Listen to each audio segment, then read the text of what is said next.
Hello everyone. I am the storyteller. Tonight, I'll tell you a story that doesn't sit quiet, it shifts, it lingers, it waits. Like water dripping in an empty hall, like fire smoldering in wood you thought was long dead. Folks around here pass it off as a mountain tale, something to scare tourists or hush restless kids. But I carry the scars to prove it's more than talk. It began under the neon glow of Dollywood, deep in the Smoky Mountains where the ridgelines swallow the horizon and the night presses close. They'll sell you smiles, music, and sweet bread in daylight, but after dark. After dark, there are rules. Rules older than the rides, older than the land being cleared. Lean close now. Hear the crack of the torches, the hush of the trees outside the fence. I'll show you what waits in the shadows when the music stops and the gates lock. And if you choose to listen, do one thing for me. Don't write my name down. After the winter of 21, I stopped opening the envelopes. Didn't matter if it was credit card minimums, utility bills, or the slip from the bank with its polite little red, final notice.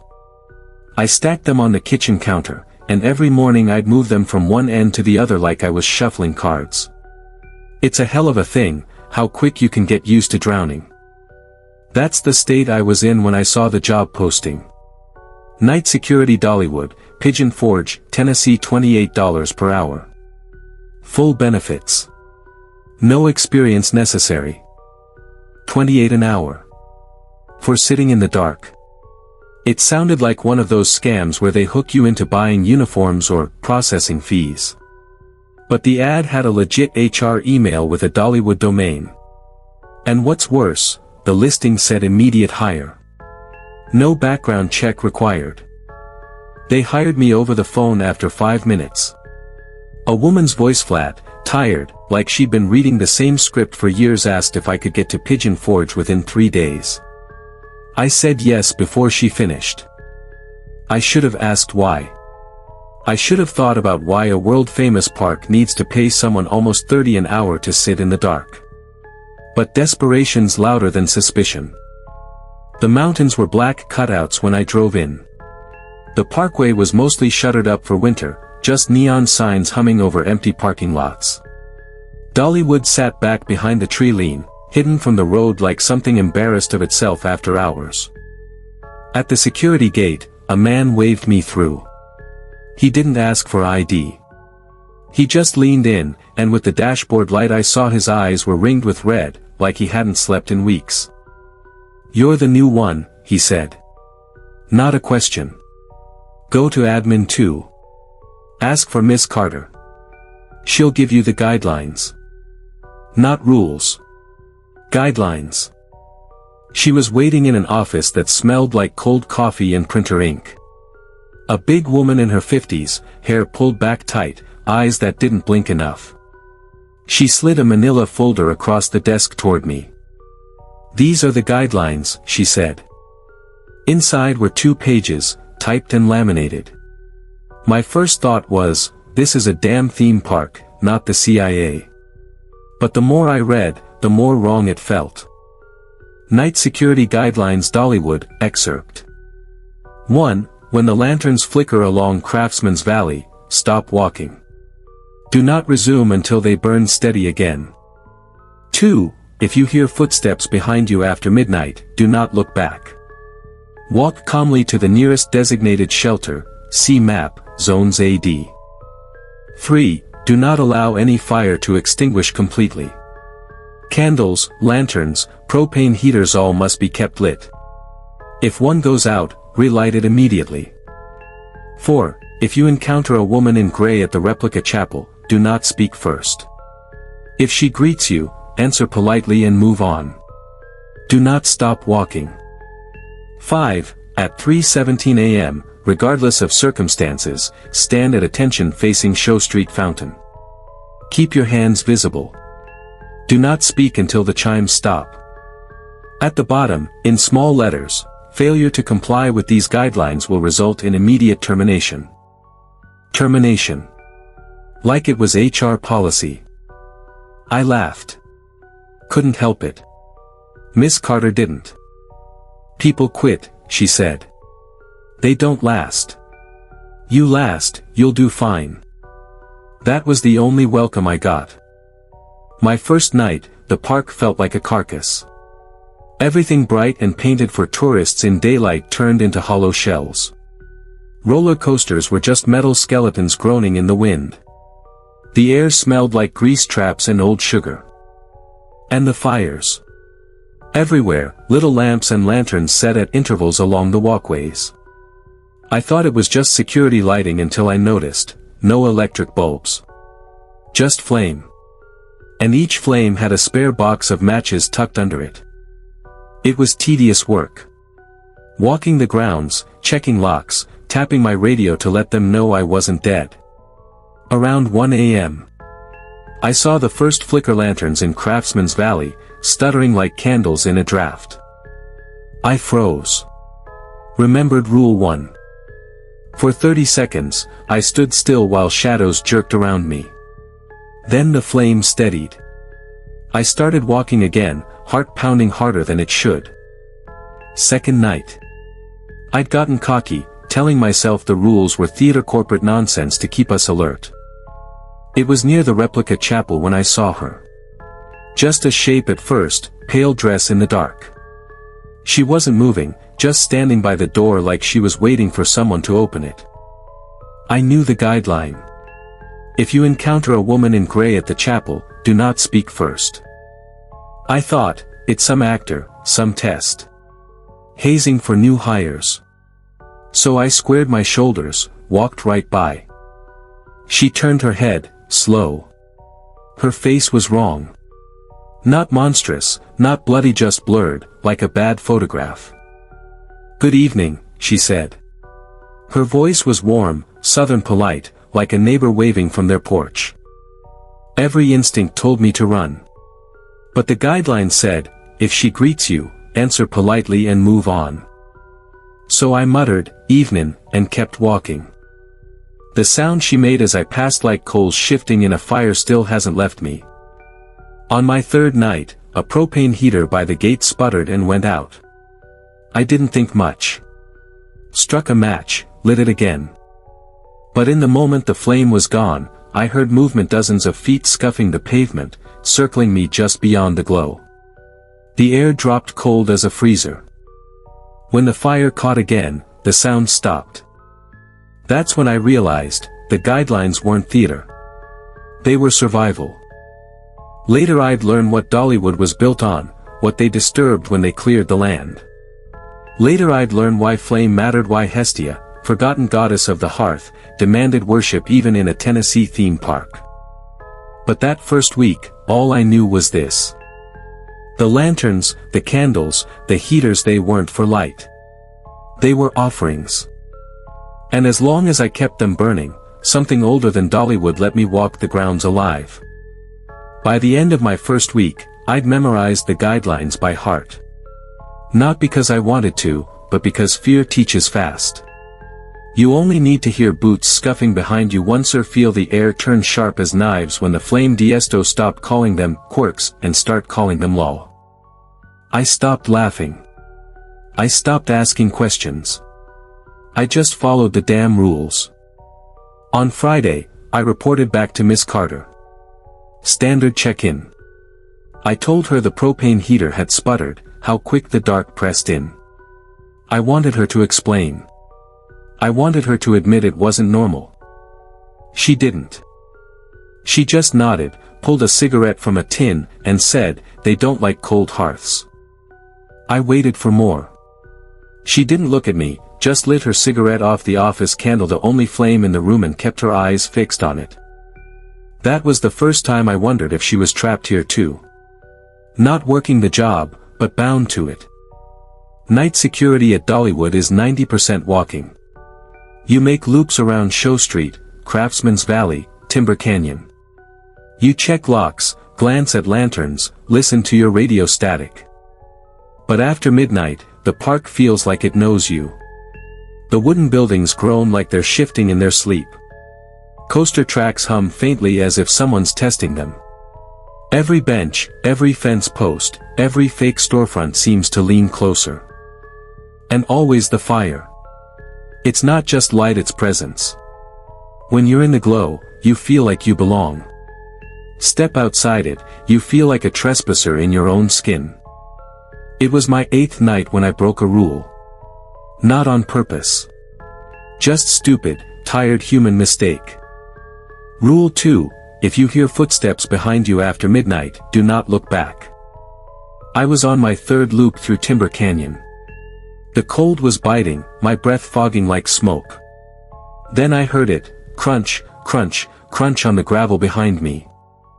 I knew the rule. I repeated it in my head. Don't look. Don't look. But the noise was so close. I could feel the air shifting against the back of my neck. I turned. Nothing there. Just dark pathways and a lantern sputtering 20 feet back. But when I turned forward again, there she was. The woman in gray. Not by the chapel this time. Standing dead center in the path, her head tilted, blurred face fixed on me. "Why'd you turn?" she asked. Her voice was the same southern neighborly warmth, but it was thinner now, like fire burning low. I couldn't speak. My throat closed like I'd swallowed smoke. She stepped closer. The gravel didn't crunch under her feet. "You broke it," she said. "Now it breaks you." I backed away until my shoulder brushed a lantern pole. Out of instinct, I struck a match and touched it to the wick, feeding the flame higher. The moment the fire flared, she was gone. But the match burned my fingers down to the skin before I realized I was still holding it. I didn't sleep that day. Every time I closed my eyes, I saw her blurred face, heard her saying, "Now it breaks you." By evening, I had a blister on my thumb from the match. It pulsed like a heartbeat. When I went back for my shift, I kept my hand wrapped in gauze. Miss Carter glanced at it but didn't ask. She just said, "It'll scar. They like marks." I didn't ask what she meant. 9th night. Craftsman's Valley. Lanterns flickered. I froze, like the rule said. But this time, when the flames sputtered low, I heard voices in the hiss. Not words at first, just tones, murmurs like a family murmuring in the next room. Then, clearer. "Keep it lit. Don't let it die. The hearth is the heart." When the fire steadied, the voices stopped. I didn't write it in the incident log. I didn't tell Carter. But I knew then these weren't just safety lights. They were mouths, and the fire was how she breathed. 3:17 a.m. Rule 5, at 3:17 a.m., regardless of circumstances, stand at attention facing Show Street Fountain. Keep your hands visible. Do not speak until the chimes stop. I'd thought it was the stupidest rule. Just corporate ritual. Until my 10th night. At 3:16, I walked to the fountain. The place was dry for winter, no water, just stone. Lanterns ringed it, burning steady. I stood still. Hands out. Waiting. At 3:17 sharp, I heard them, chimes. Not from any clock tower or PA system, these came from the air itself, as if the whole park was struck like a bell. The sound rattled my teeth. It made the fountain stones shimmer. And then shapes. For a moment, I saw them kneeling around the fountain, shadows with bowed heads, hands lifted toward the flames. I almost whispered a prayer. Something about the sound pressed it into me, like I needed to respond. But the guideline was clear, do not speak until the chimes stop. So I bit my tongue, blood in my mouth. When the chimes faded, the shapes vanished. But I swear one of them looked up before it disappeared. Looked straight at me, and smiled. When I told Carter what I'd seen, she didn't look surprised. She just said, "They're older than this place. Older than Tennessee. The land remembers." I asked, "Who are they?" She crushed her cigarette into the office candle's dish. "Not who," she said. "What?" She kept the first fire, and she never forgot. If you honor her hearth, she leaves you be. If you don't. She didn't finish. She didn't have to. That night, I bought a stack of lighters and matches from the Walmart on Parkway. Carried them in my coat like holy water. By my 11th night, sleep came only in scraps. That's when the dreams started. I was in my kitchen back home. Same busted counter, same stack of unopened bills. But the stove burners were all lit, flames rising steady. In the middle of the floor sat a woman, not the blurred one from the chapel, but clearer, sharper. She was older, hair dark as coal, eyes like embers. She smiled without showing teeth. "Keep me," she said. Her voice was the crackle of logs. When I woke, my apartment smelled like smoke. By the 12th night, I wasn't just following the guidelines. I was living by them. I checked lanterns twice, sometimes 3 times. I refused to look back no matter what I heard. I stood at the fountain like a soldier facing God. Because I'd started to understand, this wasn't superstition. It was worship. And I wasn't security. I was a priest without training, guarding a goddess who still wanted fire. And every night, the thought pressed heavier. What happens when I fail? By the 12th night, I stopped thinking of Dollywood as a park. In the daylight it might be roller coasters and corn dogs, but after midnight it was something else entirely. It breathed, it listened, and it tested me every step I took. And those guidelines weren't just about safety. They were scripture. But I still didn't know whose scripture. Not until I started asking questions. On my first day off, I drove into town. Sat in a Waffle House booth with a notebook, trying to look casual while I asked the waitress if she'd ever heard of Dollywood security keeping fires lit at night. She froze just long enough for me to notice. Then she forced a smile. "Don't know about that, honey," she said, sliding my plate down. "But folks round here always did keep a flame going. My grandmama, she said it kept the mountain quiet. You let the fire die, you'd hear scratching at the door." I asked, "Scratching from what?" She just shook her head. "Wasn't know what?" "Was who?" They didn't say it out loud. That night, I lit a candle in my motel room. Couldn't sleep without it anymore. The Sevier County Library was dusty and mostly empty. I wasn't looking for ghost stories. I wanted land records. Old surveys. Anything about what sat here before Dolly turned it into her kingdom. It didn't take long. In an old folder labeled Cemetery Relocation 1984, I found maps of the exact spot where Dollywood stands. And clear as day, in the middle of the map, Hearth Settlement, EST 1809. I'd never heard of it. A little cluster of cabins built around what the survey called the communal fire pit. The note said the settlement declined mysteriously and was gone by 1845. The phrase in the margin caught me. Residents insisted flame never die. Hearth tended in shifts, day and night. It felt like my stomach dropped out. Back at work, I started looking at the park differently. Show Street Fountain. It sat exactly where the old fire pit had been, according to the survey map. Craftsman's Valley lined up with where the cabins once stood. And the chapel, the replica chapel, was built on the footprint of the original settlement's meeting house. I realized then, Dollywood wasn't built over something. It was built around it. Like dressing a corpse in a costume and making it wave to tourists. And the rules weren't new. They were old laws, dressed in laminate and typed in bold. On my 15th night, I almost lost it again. Lanterns flickered along Craftsman's Valley. I froze, like the rule said. But this time, the shadows didn't just waver, they pulled long across the ground, stretching toward me like arms. I panicked. Took a step backward. My heel struck the edge of the path. The shadows recoiled like snakes.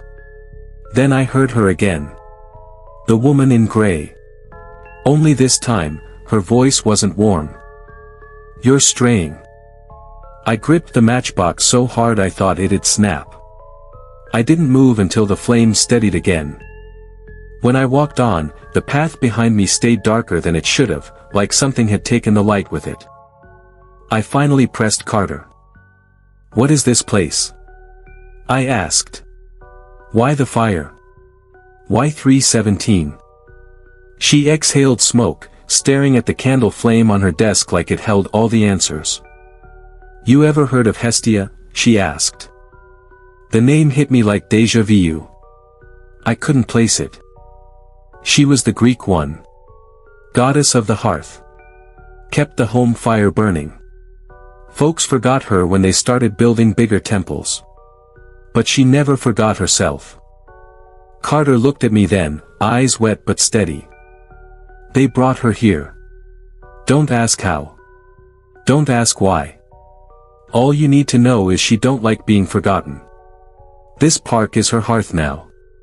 And we're her keepers." She tapped the guidelines with her fingernail. "You break these, you're not just fired. You're offered." I dreamed of my apartment again. Same stove burners lit. Same woman in the middle of the floor. Only this time, she wasn't smiling. "You almost strayed," she whispered. Her breath smelled like wood smoke. "Don't turn from me." She reached out and touched my blistered thumb. When I woke, the gauze was gone. The blister was raw again, fresh as the night it burned. 317 again. That night, when the chimes started at Show Street Fountain, I thought of the old settlement. The families taking turns at the fire pit. The land surveyors scratching notes in margins. And I realized what I was seeing in the chime rattle weren't shadows. They were worshippers. The settlement hadn't vanished. It had just shifted. Or been claimed. And I, standing stiff with my hands out, was one of them now. When the chimes stopped, I didn't just feel relief. I felt belonging. That was the most terrifying part. I started overhearing things. Custodial staff whispering about lanterns that lit themselves. Groundskeepers refusing to step foot in Craftsman's Valley after midnight. One of the newer security hires Tommy, young kid, 20, took quit after a week. Left his radio on the fountain steps and drove off without a word. Carter didn't try to stop him. Just sighed, lit another cigarette, and said, "She'll take her tithe somewhere else." By the end of my third week, I knew this much. The rules weren't about keeping order. They were about keeping her fed. The goddess of the hearth doesn't starve, doesn't freeze, doesn't tolerate cold or disrespect. And Dollywood, for all its rides and shows and families, is just her kitchen. We're just the ones stoking her stove. And I don't know how long I can keep from letting the fire go out. By the start of my fourth week, the park had settled into a rhythm. My boots learned the gravel paths by heart. My ears learned which creaks were just wood settling and which meant something else. But peace never lasts. Not here. Not under her gaze. The fire always demands fuel. The new hire. His name was Tyler. He showed up on a Monday, all grin and swagger, the kind of kid who thinks night shifts are easy money. 24, Army dropout, buzz cut that hadn't grown out yet. He called me "bold man" even though I'm only 34. He laughed at the laminated guideline sheet. "Come on," he said, "you actually believe this crap. Don't look behind you. Face the fountain like some kind of statue. That's hazing, man. That's just a mess with rookies." I didn't argue. I just told him, follow the rules. He rolled his eyes. His second night, I caught him tossing an unlit match at a lantern just to watch it sputter out. "What the hell are you doing?" I hissed. He shrugged. "It's not like anything happened." But his face said otherwise. He looked pale, like he'd seen something twitch in the corner of the dark. He lit it again fast, hands shaking. "See?" he muttered. It's fine. But I knew better. You don't snuff a flame in her house without her noticing. By the third night, Tyler wasn't just careless. He was mocking it. He whistled loud as we patrolled Craftsman's Valley, saying, "Hey, where's your ghost lady? Should I turn around and ask her for a dance?" I grabbed his arm, hard. "Don't," I said. "Don't even joke." He jerked free. "Man, you're wound tight." That was the night the footsteps came for him. It was past midnight. We were cutting through Timber Canyon. Lanterns burning low, frost sharp on the air. Then the sound came crunch, crunch, crunch behind us. I froze. Every instinct screamed at me to obey. Don't look. Don't break rule 2. But Tyler snorted. It's just Carter doing her rounds. He spun on his heel. The crunching stopped. I didn't turn. I stared at the flame ahead of me until my eyes watered. Then Tyler said, softly, "Oh." His voice wasn't cocky anymore. It was small. "Oh God." I heard him take a step backward. Another. His breath came short and fast. Then came a sound I can't forget, like cloth dragging over gravel, slow and patient. "Don't turn," I whispered. "Don't move." But he didn't listen. I heard him start to run.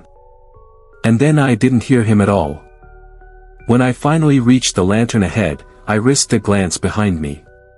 The path was empty. Tyler was gone. No footprints. No dropped flashlight.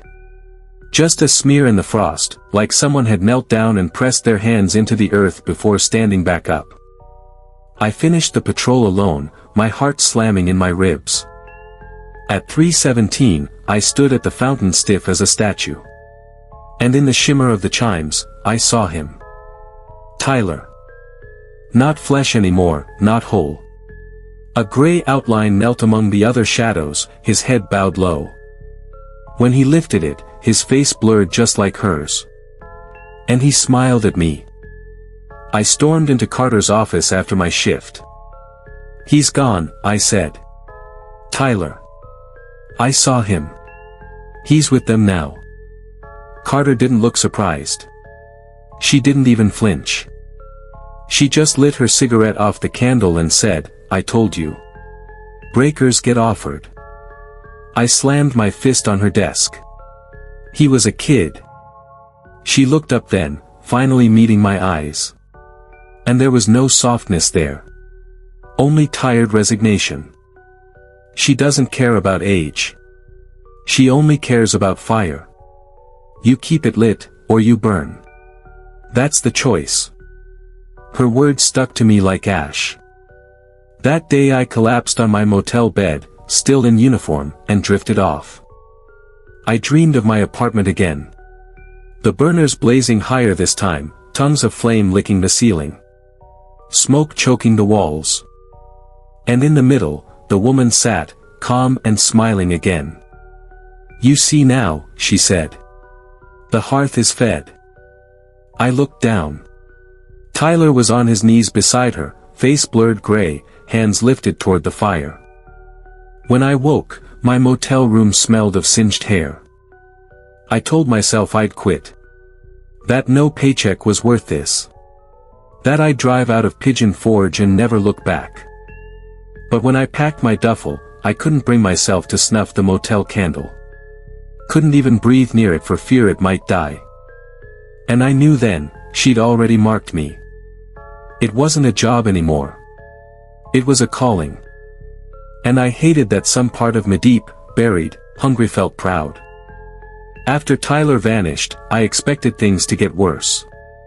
I thought she'd press harder, test me, try to break me next. But instead, she did something worse. She made me feel safe. The night after Tyler was taken, the air in Dollywood felt different. Warmer. Not the Tennessee cold I'd grown used to. The lantern flames burned steady, tall as my hand, without sputter or hiss. The shadows didn't lean in so close. The footsteps behind me never came. I walked the loops of the park like I'd always done, but for the first time, I didn't feel hunted. I felt kept. Like the fire wasn't just watching me. It was holding me. When I came back to the office, Carter actually smiled at me. First time I'd seen her do that. "You've been chosen," she said, tapping ash into the candle dish. I shook my head. Chosen for what? To tend her hearth. To keep her flame. She doesn't reward everyone. You proved yourself. She leaned back in her chair, cigarette smoke curling. You'll see it soon enough. The warmth. The peace. The world can be cruel, but she isn't, not if you honor her. Her eyes softened in that moment, and I realized Carter wasn't just tired. She was devoted. This wasn't her job. It was her faith. On my 17th night, it happened. I was standing at the Show Street fountain, waiting for 3:17. The chimes rang, shaking the air. The shadows appeared again, bowing low. But this time, one of them reached for me. Not threatening, gentle. A hand, gray and flickering, brushed my arm. And instead of cold, it burned warm. Like a hand pressed straight from the fire. The warmth spread through me, into my chest, filling me in a way I can't describe. I'd been living on motel coffee and vending machine crackers, but in that moment, I felt full. Federal whole. When the chimes stopped, the warmth lingered. I didn't want it to leave. Later that night, I stopped in Craftsman's Valley and crouched by a lantern. The flame swayed like it recognized me. And in the hiss of its burn, I heard her voice. You keep me, it whispered. I keep you. Simple words. But they hit deeper than any sermon I'd ever heard in my life. I touched my blistered thumb to the flame. It should have hurt. It didn't. The skin didn't burn. Instead, the fire curled around my hand like it welcomed me. And for the first time, I whispered back. Yes. When I got back to the motel, I braced myself for the usual cold sheets, hollow stomach, bills stacked on the counter. But when I opened the door, the place was warm. Not just heated alive. My little candle on the nightstand burned brighter, steady, no drip of wax. And the blister on my thumb? Gone. Healed over like it had never been there. I laughed. I actually laughed, standing in that tiny motel room, because for once in years I felt good. Not afraid. Not hollow. Just kept. Next shift, Carter caught me humming while I checked in. Careful, she said, though her voice wasn't harsh. The warmth feels good. That's how she binds you. She gives you what the world won't, so you stop wanting the world at all. I asked if that was a bad thing. She didn't answer. Just looked down at her candle, lips pressed tight. That day, I dreamed again. Same kitchen. Same stove burners. But this time, the whole place was filled with people. Men, women, children. Some clear, some gray and blurred. All kneeling around the flames, hands lifted in worship. And in the center, she stood. Not seated, now stood. Tall, dark-haired, eyes burning. See, she said, gesturing to them. They keep me, and I keep them. No hunger, no cold, no loneliness. Only fire. She reached her hand to me. When I took it, the heat didn't burn. It wrapped me. Warm as home. I woke with tears on my face. By my 18th night, I didn't just follow the rules. I cherished them. I checked lanterns with reverence, not fear. I froze at their sputter like it was prayer. I stood at the fountain proud, not stiff. And every time, she gave me warmth. Small, steady rewards. My stomach stopped growling even when I skipped meals. My body didn't ache from the patrols anymore. I started to think, what if this was better than my old life? What if I didn't need bills, or friends, or anything else, as long as I had her? It scared me how much I wanted it. She doesn't just punish. She keeps. She comforts. And now I'm not sure if I want to escape her or if I want to belong entirely. The warmth never comes free. I learned that the hard way. It was my 19th night on shift. The park was still, lanterns burning smooth. I thought maybe things had settled, that maybe I'd found my rhythm. At 2 a.m., near Jukebox Junction, I felt it, a tug in the air, like static on my skin. The lantern nearest me sputtered. I froze, like Rule 2 drilled into me. But instead of bowing shadows or chasing steps, I heard a voice. Clear, inside the flame. Feed me. Just 2 words. I stared. My pockets were empty except for keys and a flashlight. The flame hissed again, impatient. Feed me. I panicked. The guidelines never said anything about giving. They only said to watch, to stand, to listen. I broke Rule 3 out of fear. I turned and walked away from the fountain before the chimes. That's when the cold hit. It wasn't the sharp sting I'd felt before. This was bone deep. My teeth chattered. My vision blurred. And in that cold, I heard her whisper. You take. You take. You keep nothing. By the time I staggered back to the office, Carter knew. She saw my shaking hands, my blue lips. You didn't give when she asked, did you? I collapsed into the chair. The rules never said. They don't have to, she snapped. The rules keep you safe. The rest keeps you fed. If she asks, you answer. Always. I whispered, what do I give? Her cigarette burned low, ash trembling. Start small. Something of yours. Doesn't matter what. She'll decide if it pleases her. Next shift, I came prepared. My dad's old brass Zippo. Hadn't flicked it in years, but I carried it everywhere. At 2 a.m. again, the same lantern sputtered.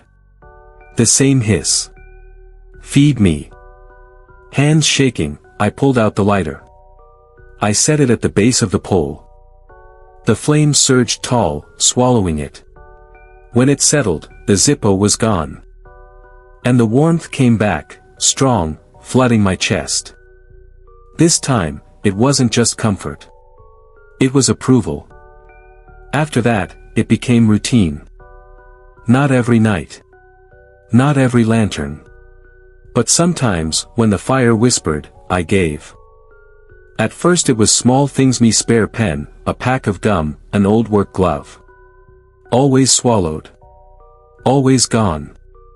And each time, the warmth grew stronger. My motel never went cold. My body never tired.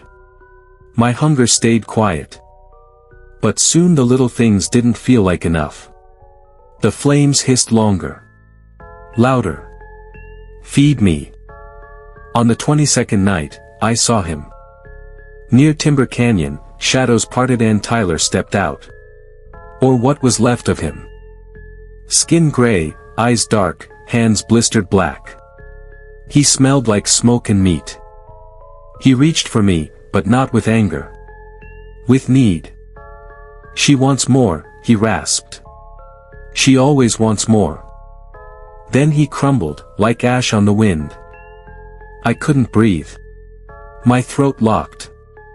But the lanterns around me hissed in chorus, almost scolding, feed me. Feed me. I stormed back to the office. She took him. She's taking everything. What the hell is she? Carter didn't flinch. She's the first fire. The keeper of hearth and home. You think you're the first poor soul to tend her flame here? This park's been her temple since the first spark lit these lanterns. Temple. I spat. This is Dollywood. Carter leaned close, her cigarette ember glowing like an altar light. Every flame is her flame. Every keeper is her priest. And every gift you give binds you tighter. That's how she keeps you. That morning, I dreamed again. Same kitchen. Same stove. But now the burners weren't just on, they were roaring, red hot, shaking the walls. She stood behind me, arms around my shoulders, breath like fire in my ear. You keep me, she said, pressing my hand against the stove. Now you feed me. Until nothing of you remains but ash. I woke with the smell of smoke in my sheets. The rules keep me alive. But they don't keep me free. And now I know keeping the flame is only half of it. The other half is giving myself to it, one piece at a time. Objects weren't enough anymore. On my 23rd night, I found a stray. A skinny calico cat, skittering near the back gate by Lot A. I crouched down, held out a hand. She came quick, desperate for warmth. I carried her in my jacket. Told myself I'd sneak her a sandwich from the vending machine. Maybe even keep her something alive to go home to. But the lanterns hissed before I even made it to the office. Loud. Hungry. And this time, instead of words, I heard something deeper. A growl. A rumble in the fire's belly. Carter saw the cat in my arms. Her face drained pale. She won't let you keep that, she whispered. I clutched the calico tighter. It's just a stray. I'm not hurting it. Carter shook her head. Then she will. You fed her pieces of yourself already. She'll take this too. Better it's you who gives than her who takes. The cat purred in my hands, unaware of the death sentence hanging over her. At 2 a.m., I reached the fountain. The chimes rang. Shadows bowed. And the lanterns hissed louder than ever. Feed me. The cat hissed back, claws digging into my arm. She knew. Somehow, she knew. I dropped to my knees, clutching the animal to my chest, whispering, no, no, no. But the fire didn't care. It swelled, tongues of flame stretching from lantern to lantern until the whole circle glowed red. Feed me. I couldn't do it. Not then. I bolted from the fountain, breaking Rule 3 again. Didn't care. Just ran. The cold hit instantly worse than before. My lungs seized. My vision doubled. I stumbled and fell, the cat yowling as she leapt free. I watched through fogged vision as she darted into the shadows and didn't come out. The silence afterward was deafening. By the time I dragged myself to the office, my skin burned with frostbite patches. Fingers numb, lips cracked. Carter didn't look up from her candle. She gave you a choice. You refused. So she took.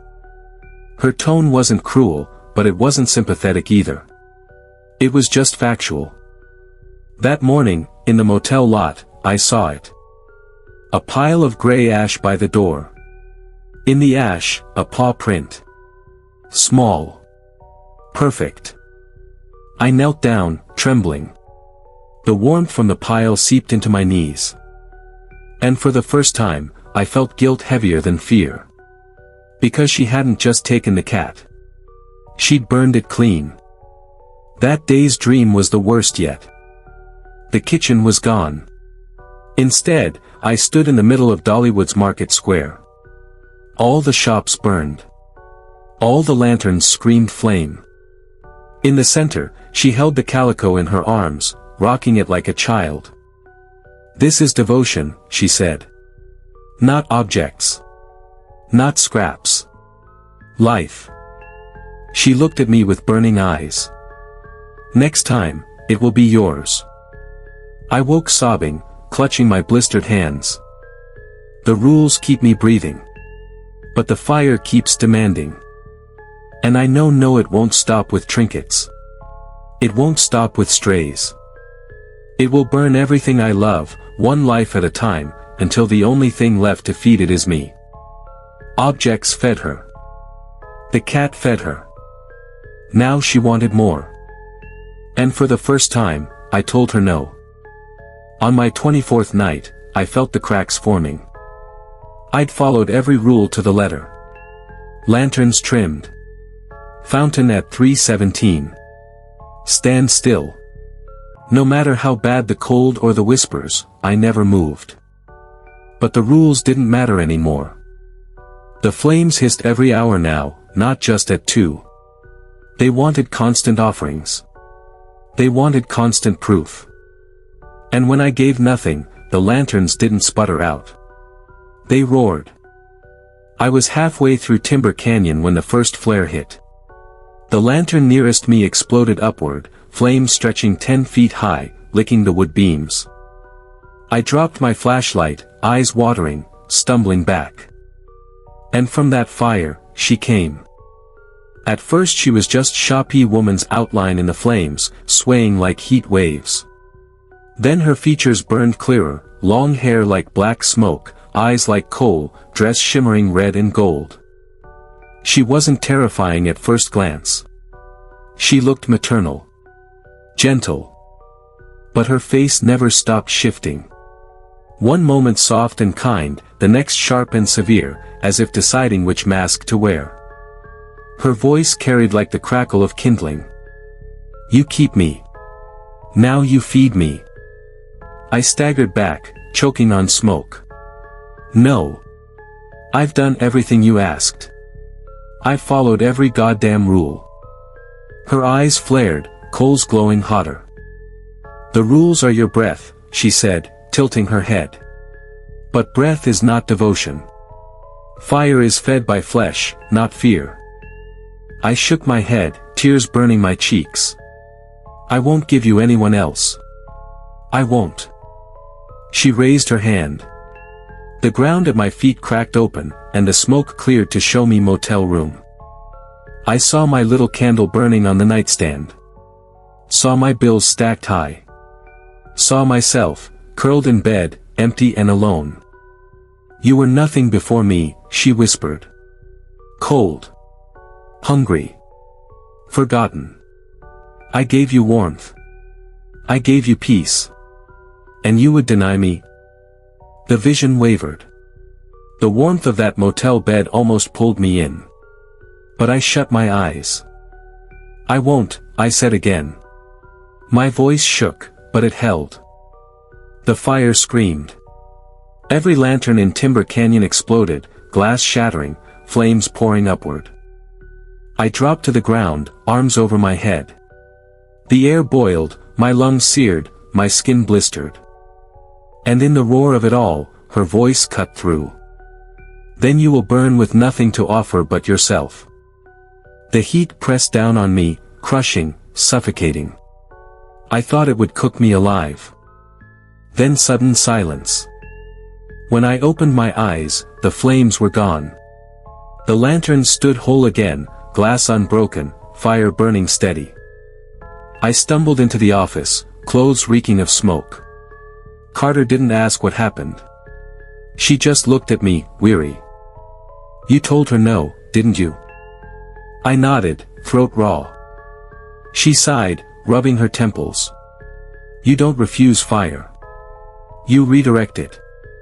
That's the only way to live long in her light. Redirect? I rasped. Find another hearth, she said. Give her flame somewhere else to cling to. Otherwise she'll take yours. That morning, the dream didn't show the kitchen. Didn't show the stove. It showed me. Burning. My skin falling in curls of ash. My eyes glowing like coals. And she knelt beside me, cradling what was left. Whispering, almost tender. You keep me. You are kept. I woke screaming, the smell of smoke heavy in my sheets. The rules keep me alive. But devotion is something else entirely. And if I can't find another hearth for her hunger, I know what she'll do. She'll burn me hollow until I'm nothing but flame. The fire told me I needed another hearth. So I went looking for one. The next day, instead of sleeping, I drove into town. The Pigeon Forge Public Library was empty, save for a single clerk who didn't look up from her crossword when I walked in. I went straight for local history. Land deeds. Old survey maps. Dollywood had been a dozen things before it was Dollywood: Rebel Railroad, Gold Rush Junction, Silver Dollar City. But the land itself, the land was older. I found a yellowing clipping from 1903, the Knoxville Gazette. Local homestead destroyed by fire. Family perished. Only the hearth remained standing. A chill swept me. The deeper I dug, the worse it got. Every 30 to 40 years, something here burned. A farmhouse. A mill. A barn. Every report said the same thing: the fire started at the hearth. Every survivor, if there was one, swore they'd seen a woman in the flames. Always described differently. Always motherly. Until Dolly bought the place, no one stayed long. But once the park opened, the fires stopped. Because the hearth had finally found its temple. That night, I brought it up with Carter. She was already waiting in the office, cigarette burning low. "You ever wonder why she's here?" I asked. Carter smirked, but it didn't reach her eyes. "Wonder? I know." She leaned back, exhaling smoke. "My daddy worked Rebel Railroad. Said even back then, the lanterns burned hotter than kerosene should allow. Said sometimes, when you trimmed the wick, you heard her laugh. That's why he quit." She tapped ash into a coffee can. "But some of us don't quit. Some of us are chosen to keep the flame. And chosen means stuck." I tested her words on my shift. Instead of patrolling blindly, I started marking lanterns on a map. Which ones hissed louder? Which ones demanded offerings? A pattern emerged: every lantern lined up with the old map of the homestead that had burned in 1903. Kitchen. Bedroom. Parlor. All the family's hearths. Each lantern wasn't just light for the park. Each was an altar, keeping her satisfied, spread across acres so she'd never need to burn a single home again. But Carter's warning rang in my head: find another hearth. I realized it meant one thin jiff I couldn't feed her with lanterns and stray lives. I'd need to offer her a new flame. Something bigger. Something permanent. I stared at the map, at the glowing dots I'd marked. And my eyes landed on the centerpiece of the park, the Dreamsong Theater. A building with its own stage lights, its own electrical veins, its own heart of flame. If I could shift her hunger there, maybe she'd let me go. That night, I tried it. I lit a candle in the theater, in the dead center of the stage. I whispered her name, didn't know it for sure, but Hestia slipped from my tongue like instinct. The air warmed. The stage lights flickered.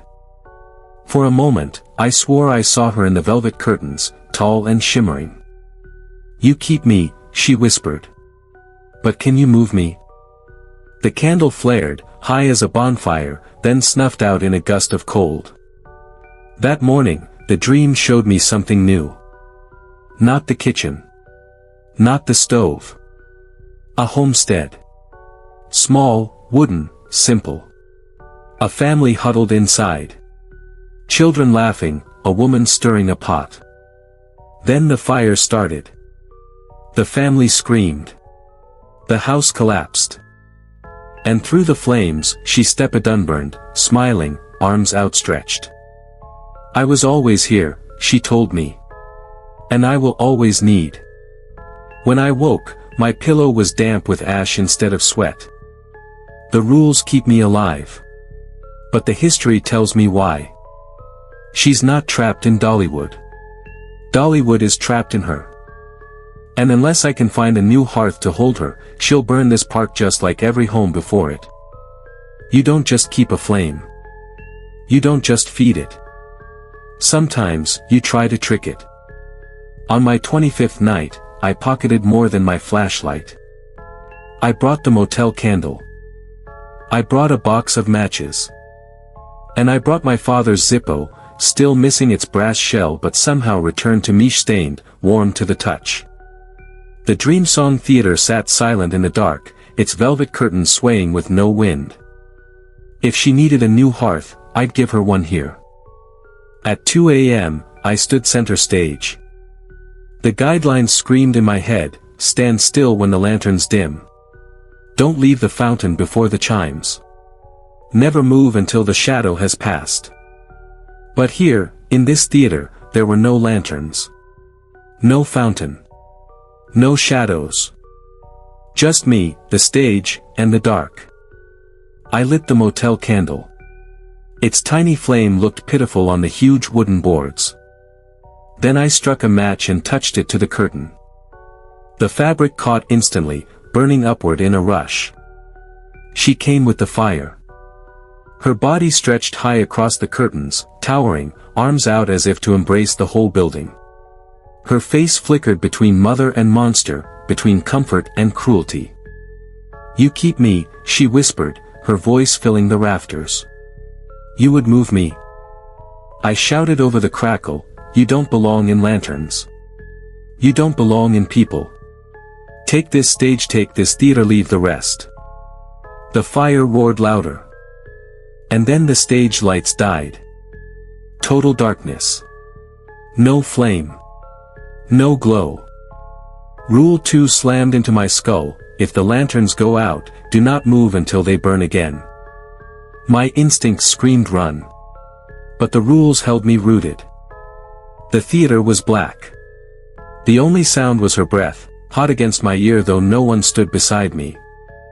You play at priest, she hissed. You play at power. But you forget I am the rule. The curtain fire reignited in a sudden blast. The blaze surged toward me, swallowing the walls, the ceiling, the seats. I braced for pain. For flesh boiling off bone. Instead, the fire passed through me like smoke, leaving me untouched. But when I looked down, the motel candle in my hand was gone. Melted to nothing. And in its place, my palm bore a blistering mark. A hearth symbol, a circle of flame, branded into my skin. I stumbled back to the office, hands shaking, flesh scorched. Carter took one look and cursed under her breath. She marked you. I held up my hand. I tried to give her the theater, she took me instead. Carter leaned back, eyes heavy. That's what happens when you forget, buildings burn. People keep. Always people. That morning, the dream was short. Just my branded hand, held over a fire. The mark glowed, bright as molten iron. And her voice. You are my altar now. I woke clutching my palm, the scar burning as though the fire still lived inside it. The rules keep me alive. But the mark keeps me hers. And no matter how many lanterns I trim, or fountains I circle, or shadows I endure, she's already moved her hearth. Into me. The brand didn't heal. It pulsed. By day, under sunlight, it looked like a simple burned scar, raw, angry, edged in red. But at night, walking past lanterns or trimming wicks, it glowed. Not brightly, just a cold deep ember, like the last flame on a burned-out log. Every time it glowed, the rules rang louder in my head. Stand still when the lanterns dim. Don't leave the fountain before the chimes. Never move until the shadow has passed. Not reminders anymore. Chance. Carter caught me staring at the Mark I shift. You feel it, don't you? She asked. I didn't answer. She sighed, leaned against the control panel. That's how it starts. You think you're just following safety steps. But each one's a bow. Each one's a kneel. My chest tightened. So we're worshipping her. Every damn night. Not worship, Carter corrected. Maintenance. Worship is choice. This is obligation. Obligation to who? To her. To fire itself. That night, I made my rounds too quickly. At the Rivertown lanterns, I trimmed the wicks but skipped relighting one that guttered out. For half a minute, I thought I'd gotten away with it. Then the ground beneath me warmed. The soil steamed. My hand, her mark flared white-hot, like someone pressed a poker through the scar. I dropped to my knees, clutching it. And behind me, from the shadows, her whisper. You neglect me. The lantern burst to life on its own. The fire burned blue. I stayed kneeling until it dimmed back to orange. Back in the office, I laid the list of guidelines on the desk. Ran my finger down each one, sweating. They weren't rules at all. They were rituals. Stand still when the lanterns dim, a pause for reverence. Don't leave the fountain before the chimes, a sacred circle walked until the hour passes. Never move until the shadow has passed, stillness before the presence of the divine. Every single step, every word, a liturgy written in cheap ink. I'd been praying without meaning to. At 3 a.m., as if to test my realization, the main street lamps flickered out. I froze, rule-bound. But this time, I felt its gaze. Not just fear, not just superstition. An actual presence looking through me. I wasn't still because I was scared. I was still because I was offering her my stillness. When the lights flared back to life, the brand on my hand cooled. And for one heartbeat, I swore I heard applause. Soft, slow. Like a mother clapping for a child who finally walked straight. At shift's end, I told Carter what I'd seen. She closed her eyes. She's moving deeper into you.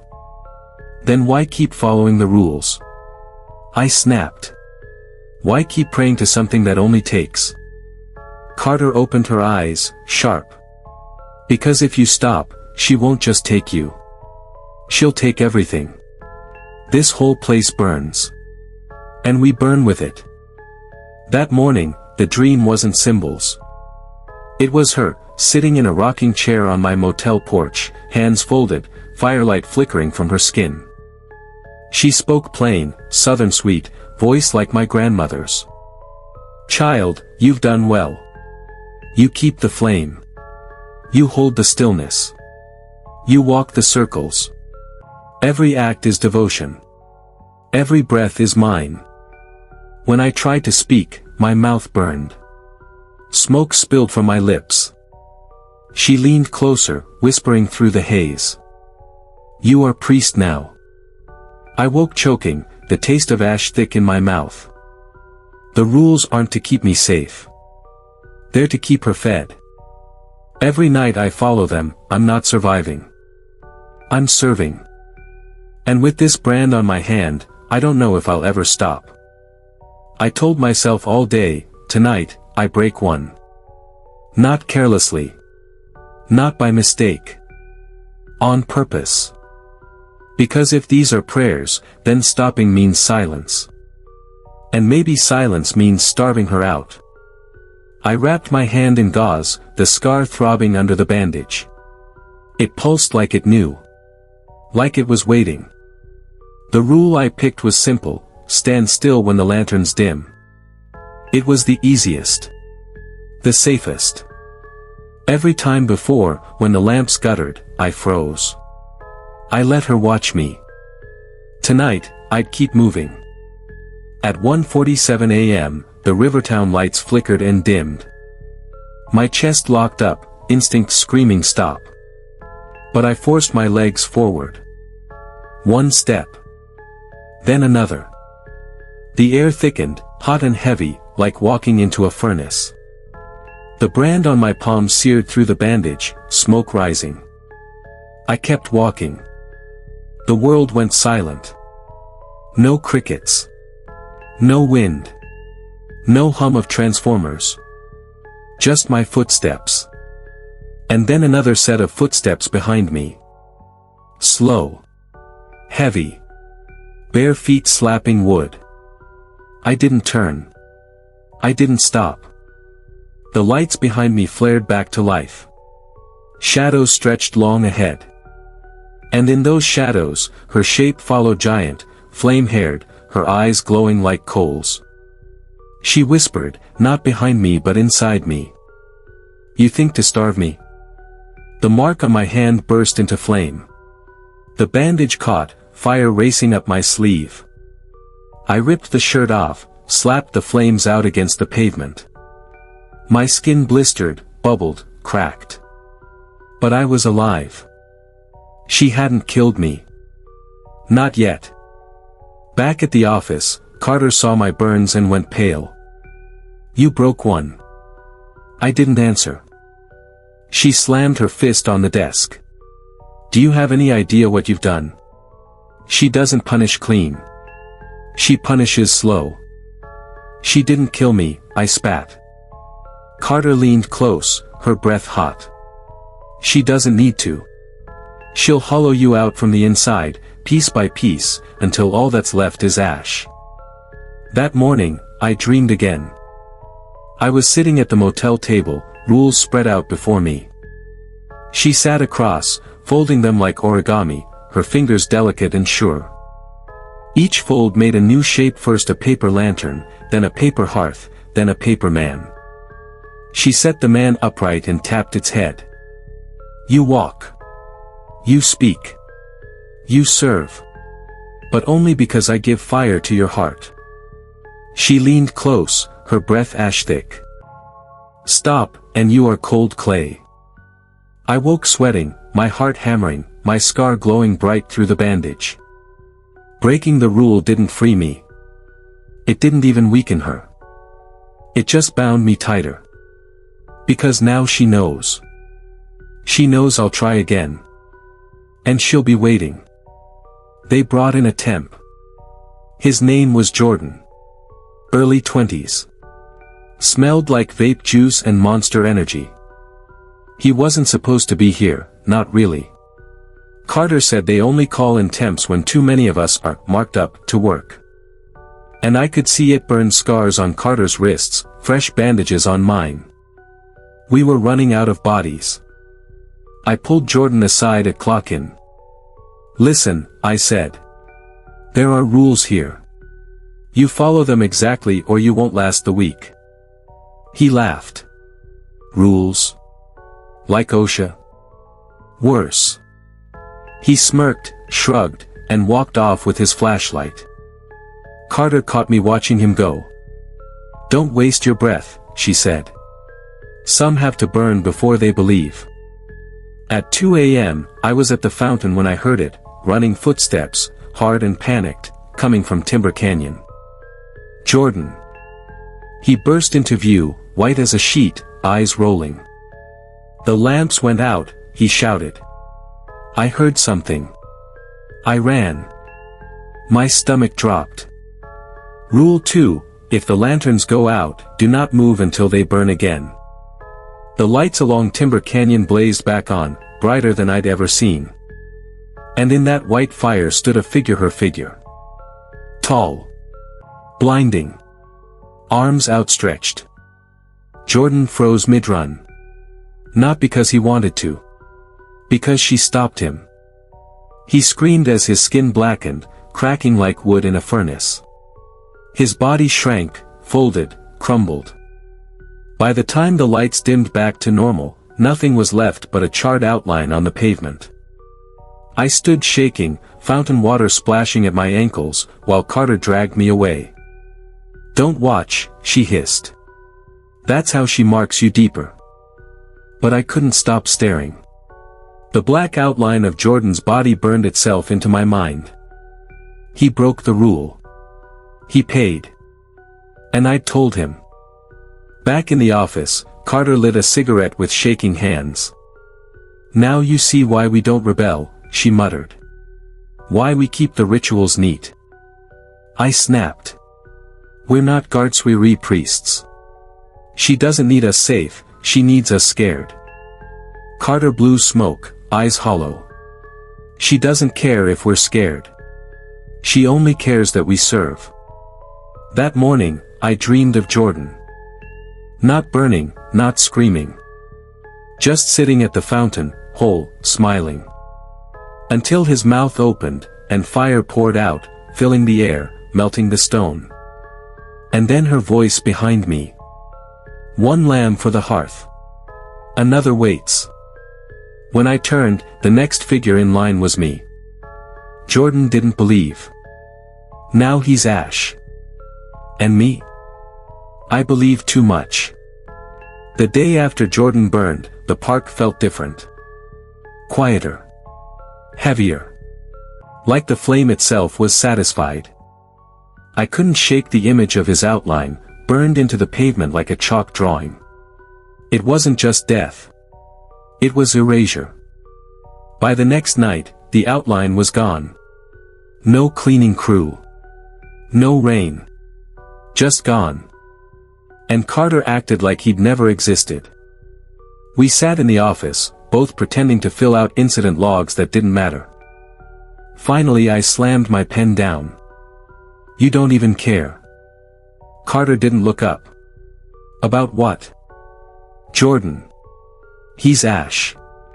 And you just shrug. She sighed, rubbed her temples. He didn't follow the rules. That's all there is to it. That's not all. That's execution. You're telling me you're fine watching people get turned into cinders because they miss a step. She met my eyes, sharp. Better them than everyone. I stood. My burned hand throbbed under its fresh bandage. You don't get it. The rules don't protect us, they feed her. Every time we obey, it's another prayer. Another piece of us gone. Carter lit a cigarette, flicking ash into a Dixie cup. You think I don't know that? She muttered. I've been here 12 years. Every guideline is a hymn. Every silence a sacrifice. But if you stop singing, she kills us. She kills all of us. I leaned across the desk. How many temps like Jordan have there been? Carter flinched. Didn't answer. Tell me, I pressed. How many lambs you've let burn to keep your 12 years safe? Her hand shook as she crushed the cigarette out. You think you're some rebel priest? You're nothing. You're just the next altar. At that exact moment, the office lamp dimmed. Both of us froze. The rules screamed in my head, stand still when the lanterns dim. But this was the office. The one place I thought was safe. The light flickered, hissed, then steadied again. And in that second of darkness, I swear I felt her between us, watching, savoring the fight. Neither of us spoke for the rest of the shift. But when Carter left at dawn, she muttered something under her breath. You'll see. One day you'll thank me. Then she walked into the daylight like it was church doors. That morning, the dream didn't come as fire. It came as Carter. She stood in my motel room, backlit by a glowing hearth. You're wrong, Dream, Carter said, voice echoing with Hestia's tone. Service isn't slavery. It's survival. You don't feed her, you are her. When she touched my scarred hand, the brand flared, and my mouth filled with smoke. I woke choking again, the smell of burned fabric in the sheets. Carter thinks she's saving us. I think she's already gone. And maybe the real danger isn't just the Flamites, the ones who've lived in it too long. Carter didn't show up for pre-shift coffee. That alone was strange. She was always there, leaning on the vending machine with her foam cup, muttering about the long night ahead. Instead, I found her already at the fountain, cigarette trembling in her fingers, staring into the water like it might answer back. You ever wonder why I stay? She asked, without looking at me. I didn't answer. Course you do, she said.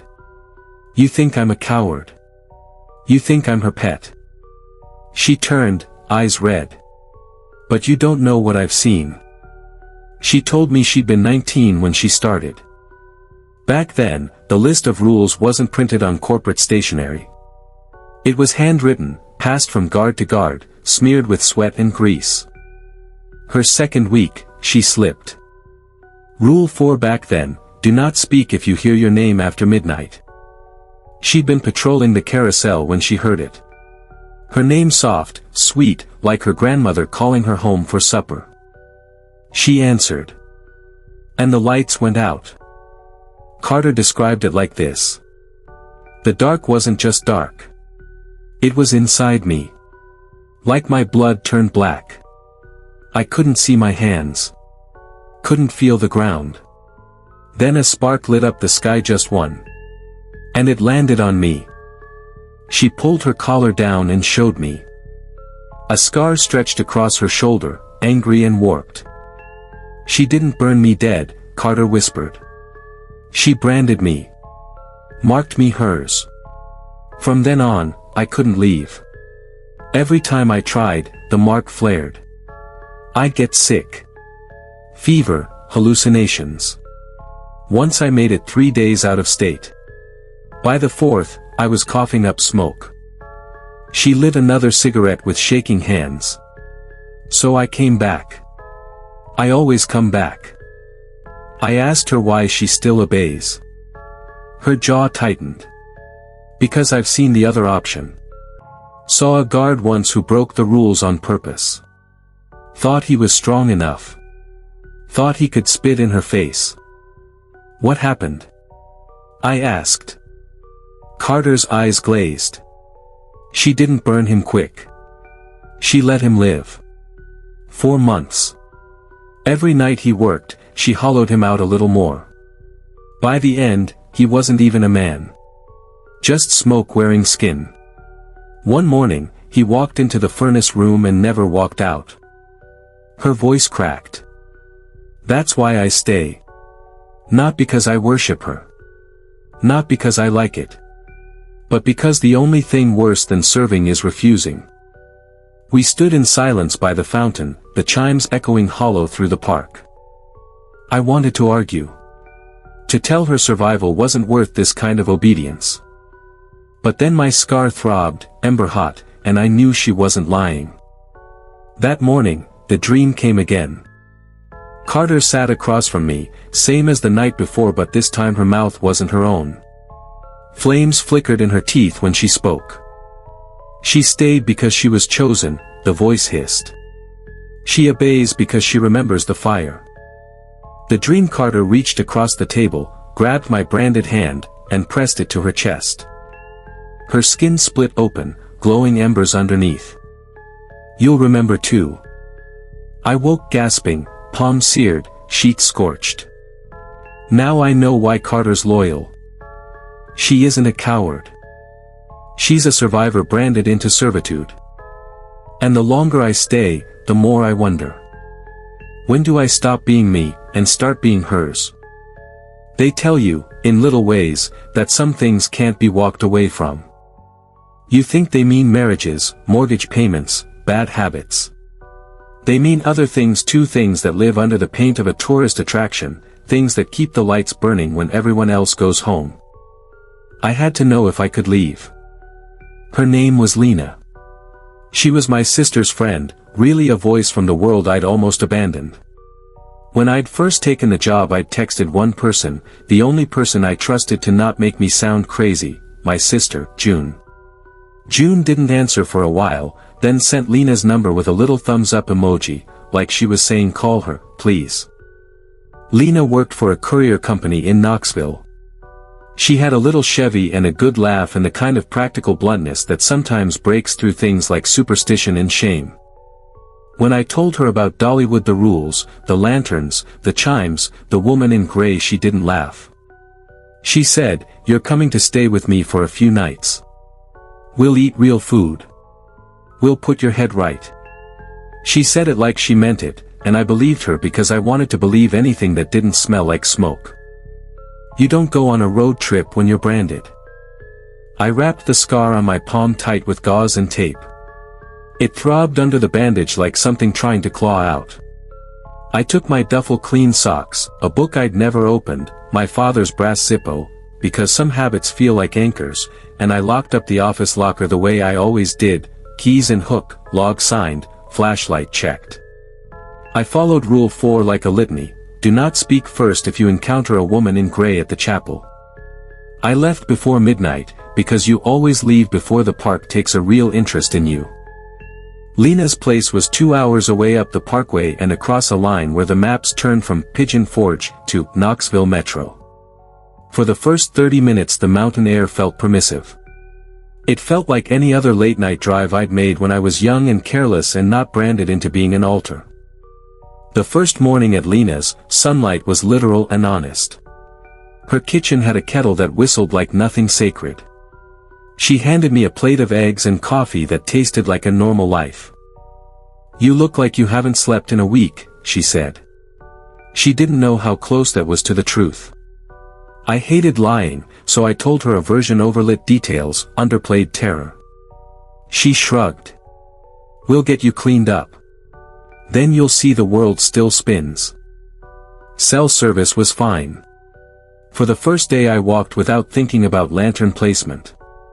For the first time since the mark, my hand felt like a part of me instead of a coal. That night I slept in a bed that didn't smell like engine oil and old smoke. I woke with a kind of stupid hope, the kind that makes you believe 2 nights of real food can undo a decade of torment. On the second night I tried to push the boundary. Just to see. It's what the branded do: test, test, test until the test fails and you know where the line is. I went out for a smoke on Lena's little porch. It was near midnight. The stars were clean slices. The cigarette glowed like a tame ember between my fingers. Then it started, a noise like someone blowing out 100 candles, soft and under the hum of the highway. Not wind. Not far away. It was the sound of lanterns coughing, as if the world had hiccuped and half the lights had gone out at once. My skin went cold. The scar under the gauze prickled, like a tongue over a raw tooth. I felt that old reflexive stillness start to rise in my limbs. Keep still. Stand like a statue. The chant in me wanted to obey. I moved instead. I walked inside. I slammed the door. I put my head down on the kitchen table, palms on the raw wood, and tried to breathe as if the rules were only for other places. For someone else's altar. The scream came then not from the road or the trees, but from inside my chest. A sound that was half panic and half something else. I wanted to run. I wanted to jump into Lena's car and drive until the mountains fell away. I didn't. I stayed. I slept, eventually, but my sheets smelled faintly of ash and morning. There were signs, small at first. My Zippo, sitting on Lena's kitchen counter, had dark flecks along the brass that I recognized as ash. I hadn't used it. The light over her stove flickered twice while she stirred pasta. Her porch light hummed for no reason and popped a steady blue, the color of a lantern that had been fed too much. I blamed it on old wiring. I tried rational explanations: power surges, cheap sockets, coincidence. But the scar under the bandage gave me no comfort. It pulsed like it knew what I was thinking. On the third day I told Lena the truth. She listened without surprise. She'd worked rescue deliveries and seen worse than fear. "You got marks," she said, cocking her head. "Not all of them are from heat. Some folks bring their trouble everywhere." Her pragmatism was a kind of medicine. "But you wanna try getting away, you gotta go farther than 2 hours. 3 days. That's the number in the stories, 3 days away, sometimes 3 weeks. Let's get you to the coast." She bristled when I said I'd try the 3-day thing on my own. "You don't wander alone when your problems are fire." I left Lena's at noon and drove east, leaving the mountains behind until the world flattened out. The radio traced country songs and talk shows. I told myself I was going to the coast to test a theory that the mark demanded proximity and that distance would dull the brand. 24 hours after I'd left Dollywood, the first real physical thing happened. It began with a taste for metal in my mouth. Then a shallow nausea. My hands went numb, starting at the tips and running up into the wrists. The scar burned hot under the gauze like a coal pressed between skin and cotton. I pulled over along some service road and threw up onto gravel. The world spun around white metal guardrails. My chest hitched paranoid breaths. I imagined smoke curling out of my mouth with each exhale. I didn't call Lena. There was an ember of dignity in me that still thought I could do this on my own. At night, in a motel off an exit ramp, I dreamed of Dollywood not as a park but a kitchen full of family albums, pots, and cozies.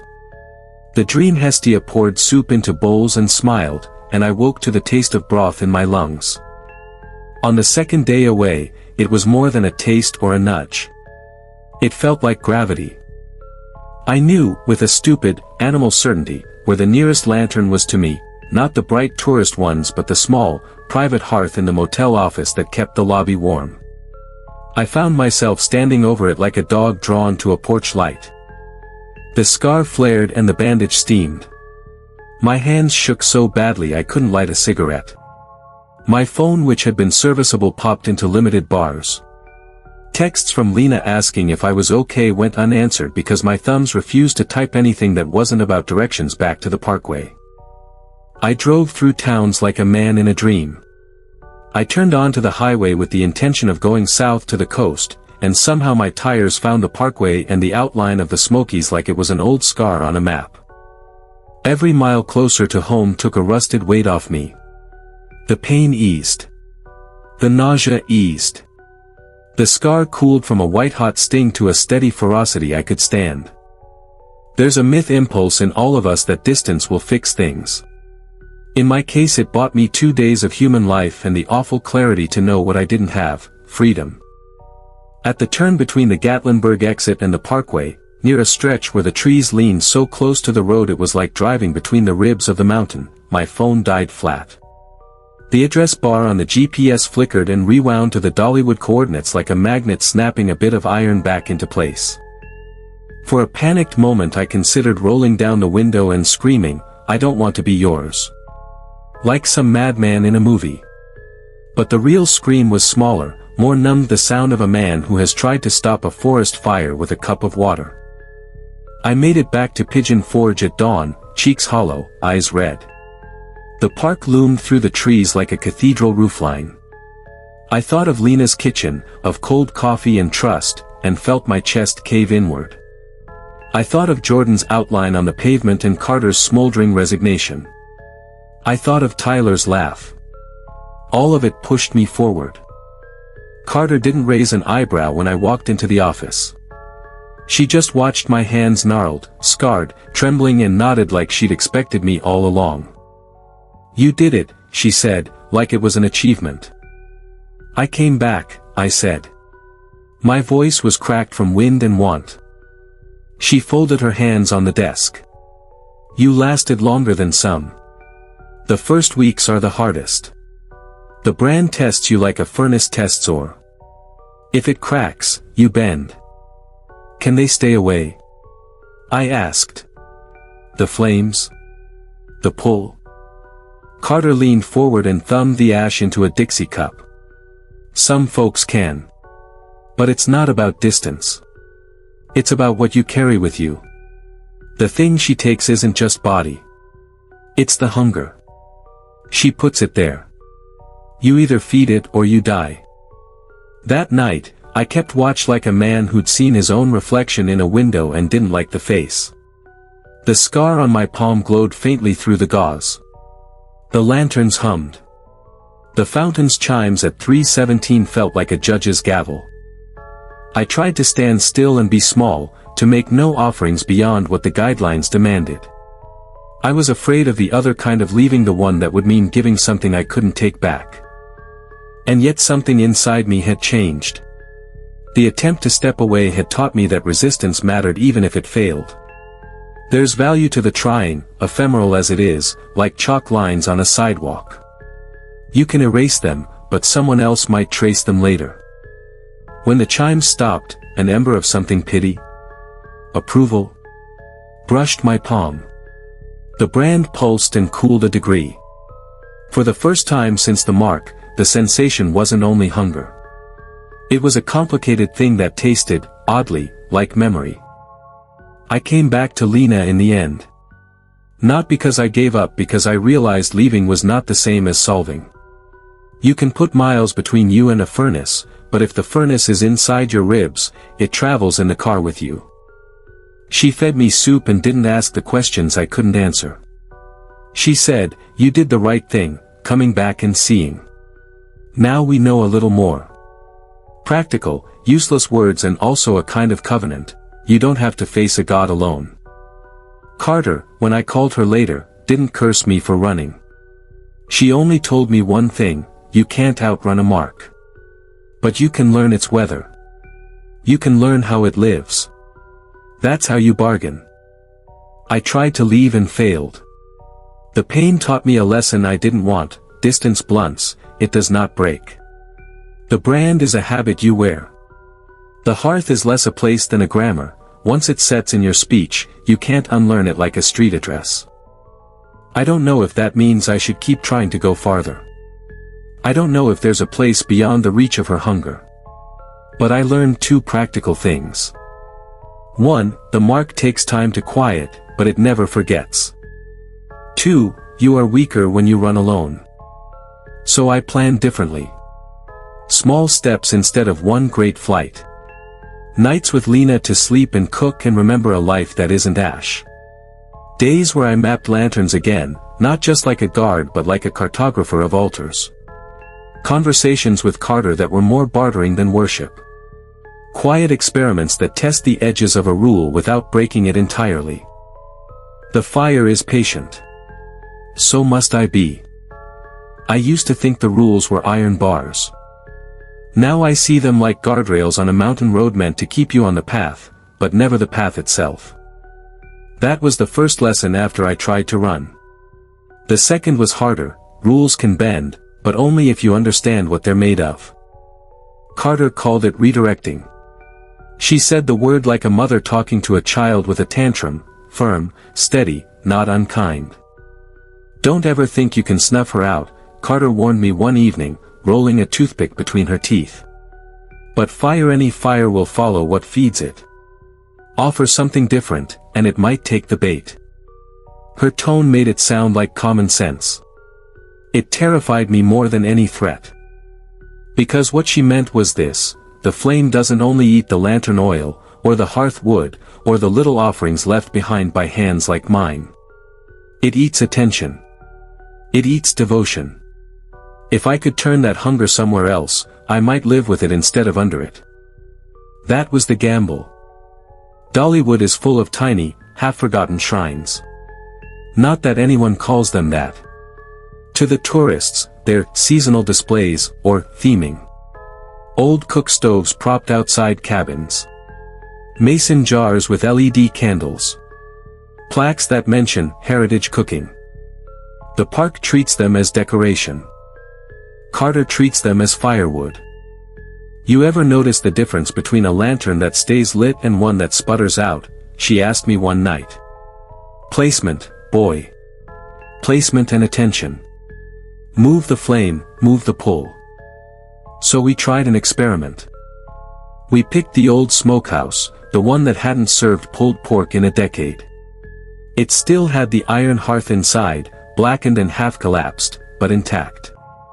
I polished it. Set an oil lantern right in the middle. And then I fed it. Not with meat or bone or coin.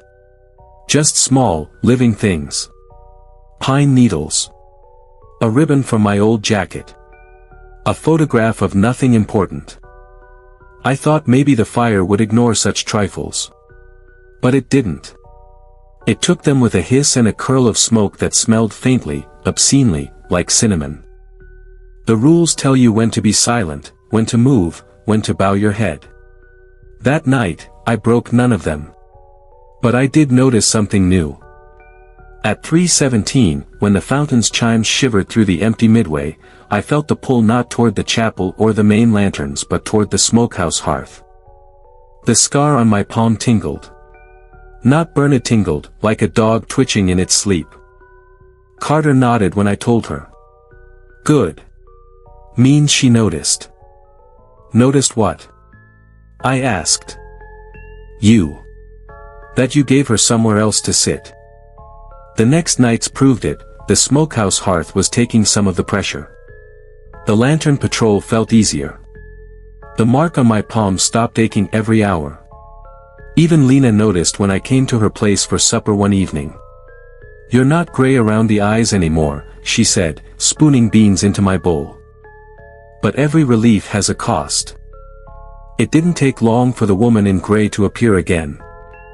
This time not at the chapel. She was standing in front of the smokehouse door, back rigid, hands folded. She didn't move when I approached. Didn't speak.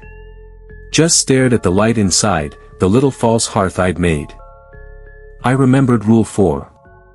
Don't speak first. So I kept my mouth shut, even when she turned her head slightly toward me.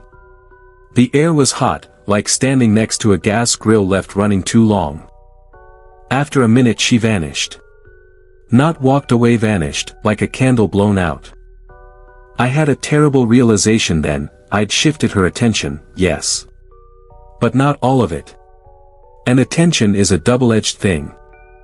2 days later, a guest collapsed in the park. Not during open hours, during a maintenance walkthrough. One of the janitors, young guy, not even 30. Dropped like a puppet with its strings cut. They said it was heat exhaustion. I knew better. His body smelled faintly of soot. When Carter and I checked the smokehouse hearth afterward, the lantern had gone out. Not flickered out. The wick was blackened like it had been drowned. "You see the danger now," Carter said, voice hard. "When you redirect, you take responsibility. If you don't feed it proper, it'll find its own." That was when I realized something they'd never written down in the guidelines, never bothered to tell the new hires. It's not enough to follow the rules. Sometimes you have to make one. Because every offering, every redirection, is a contract.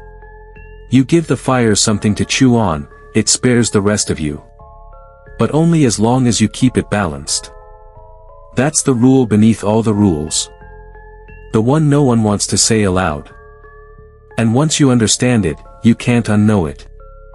For 3 nights I considered letting it go. Letting the fire take what it wanted from others, so long as it left me alone. That's the trap, isn't it? Survival at someone else's expense. But the smell of soot clung to me like guilt. The janitor's face stuck in my head. And the scar on my palm itched constantly, like it was watching what choice I'd make. So I made another plan. Not to run. Not to redirect. To balance. But balance requires offerings. And offerings require choices. The kind you don't come back from clean. If you ever think about taking a job like mine, remember this, rules aren't safety nets. They're negotiations. They keep the fire contained only as long as you pay attention. I shifted the flame once and a man nearly died. Next time, I'll need to decide what I'm willing to lose to keep others breathing. Because the rules don't stop the hunger. They only guide it. They never tell you that once you start bending the rules, you can't stop. It's like scratching at a scab. You think you'll just touch it, test the edge, then you're bleeding and you don't remember deciding to dig. That's what balance felt like. Scratching. Testing. Bleeding. Carter didn't like it when I told her what I was planning. She sat behind the desk with her arms crossed, the toothpick in her mouth moving like a second hand on a clock. "You're asking to get burned," she said flatly. "I already am burned," I shot back, lifting my palm, scar glowing faint in the fluorescent light. If she'll accept what I choose to give, maybe I can keep her from taking what she wants. Her eyes narrowed. "And what exactly do you plan to give her?" I didn't answer. Not then. Because the truth was I didn't know. So I wrote a new rule. My own rule. Rule 9, if you feed the hearth by your own choosing, it will take less from what it chooses. It wasn't written in the laminated guide they'd given me. It wasn't whispered by old janitors. It was mine. And the worst part? I didn't know if it was true. I started small. The smokehouse hearth was still dark, the lantern wick blackened. I relit it with my father's Zipathy one I hadn't used in years, the one I carried like an anchor. Then I fed it something that mattered. Not pine needles. Not trash. Not ribbon. I fed it words. I whispered the name of someone I'd lost years ago, a name I hadn't said out loud since the funeral. My breath left me in a shiver. The fire licked up once, then settled, steady, golden. I walked out with my throat tight and my eyes burning. That night, no lantern sputtered. No one collapsed. The woman in gray didn't appear. The scar on my palm, for the first time since I'd been branded, cooled to a faint warmth. It worked. That's the danger, success makes you greedy. I started keeping a ledger. Not of money off losses I could afford. Memories. Names. Things I didn't think I needed anymore. One night it was the taste of cherry soda, which I fed into the flame by holding the bottle over the lantern until it hissed and burned sticky. Another night it was the memory of the first time I drove alone, headlights cutting into dark mountain roads. I felt those things leave me, like pages ripped out of a book. And the fire felt fed. The park stayed calmer. The night stayed quieter. But emptiness builds. When you give enough of yourself away, you start to wonder what's left. It was Lena who noticed first. "You don't laugh at the same things anymore," she said one night over soup. Not even fake laugh. Just flat. Like the sparks gone. I tried to brush it off. She pressed harder. "You've been giving it you, haven't you?" Her eyes were sharp. Accusing. Afraid. "I'm choosing what it gets," I said defensively. "Better than letting it pick." "Doesn't matter if you choose," she shot back. "A fire doesn't care if you hand it twigs or your whole damn house. It only knows how to burn." Her words stuck. Because I'd been thinking of the ledger as clever. A safety net. But maybe it was just me stoking the blaze higher. She came to me the night after Lena's warning. Not at the chapel. Not the smokehouse. At the security office. I looked up from my log sheet and there she was, standing in the doorway, veil hanging still as curtains in a closed room. She didn't move. Didn't blink. Just watched. The air in the office thickened, hot and close. My scar burned bright as if her gaze was focused directly on it. I didn't speak. I didn't move. I remembered Rule 4. But I thought one word in my head balanced. And I swear she heard it. Because her veil shifted slightly, like a breeze had caught it, though the office was sealed. And then she vanished, leaving the faint smell of cooked sugar. The next morning, Lena called me. Her voice was sharp, shaken. "I had a dream about fire," she said without preamble. "Your fire. And when I woke up, my kitchen smelled like smoke. What the hell are you doing?" I didn't know how to answer. Because if my ledger had started bleeding over into her world, then my clever rule wasn't a containment at all. It was a contagion. And contagion spreads. I made my own rule, and for a while it worked. But fire doesn't just consume what you feed it, it teaches hunger to everything it touches. If you try to balance the ledger, don't think you're the only one paying. Someone else will pick up the debt. I learned that too late. I thought I could keep it contained. Keep the fire penned inside the park, bound by lamplight and lanterns, by rules scratched into plastic. But Lena's dream proved me wrong. The fire had tasted her name now, even if she'd never stepped foot on my shift. It was bleeding through me, into her, into the world outside Dollywood's gates. That was when I realized, Hestia doesn't want a park. She wants a parish. I tried to call out sick. First time since I started. The office line rang twice, then Carter answered, clipped, "What?" "I can't come in," I said. "I'm not right." There was silence. Then the faint crack of her lighter. "You think you're free to call in?" she asked softly. "You think the fire checks schedules?" I started to argue, but the scar on my palm flared red hot, and I dropped the phone. By the time I picked it up, the line was dead. I went to Lena's that night instead. She let me in reluctantly, eyes flicking to my bandaged hand. The smell of smoke still lingered in her kitchen, even though no stove had been lit. "You brought it here," she said, voice flat. "You carried it across the river like it was nothing." I wanted to tell her no, that wasn't possible, that the flame was bound to Dollywood. But the truth was written on her walls, faint scorch marks above the window frames, soot smudges near the ceiling. It had followed me. Or maybe worse, spread from me. That night, in Lena's bathroom, I wiped steam from the mirror and froze. My reflection didn't match me. My mouth moved half a beat too late.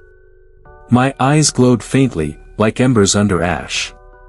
And when I lifted my scarred hand, the reflection smiled. I stumbled back, knocking over a towel rack. The mirror only cracked, but the reflection didn't vanish. It whispered my name.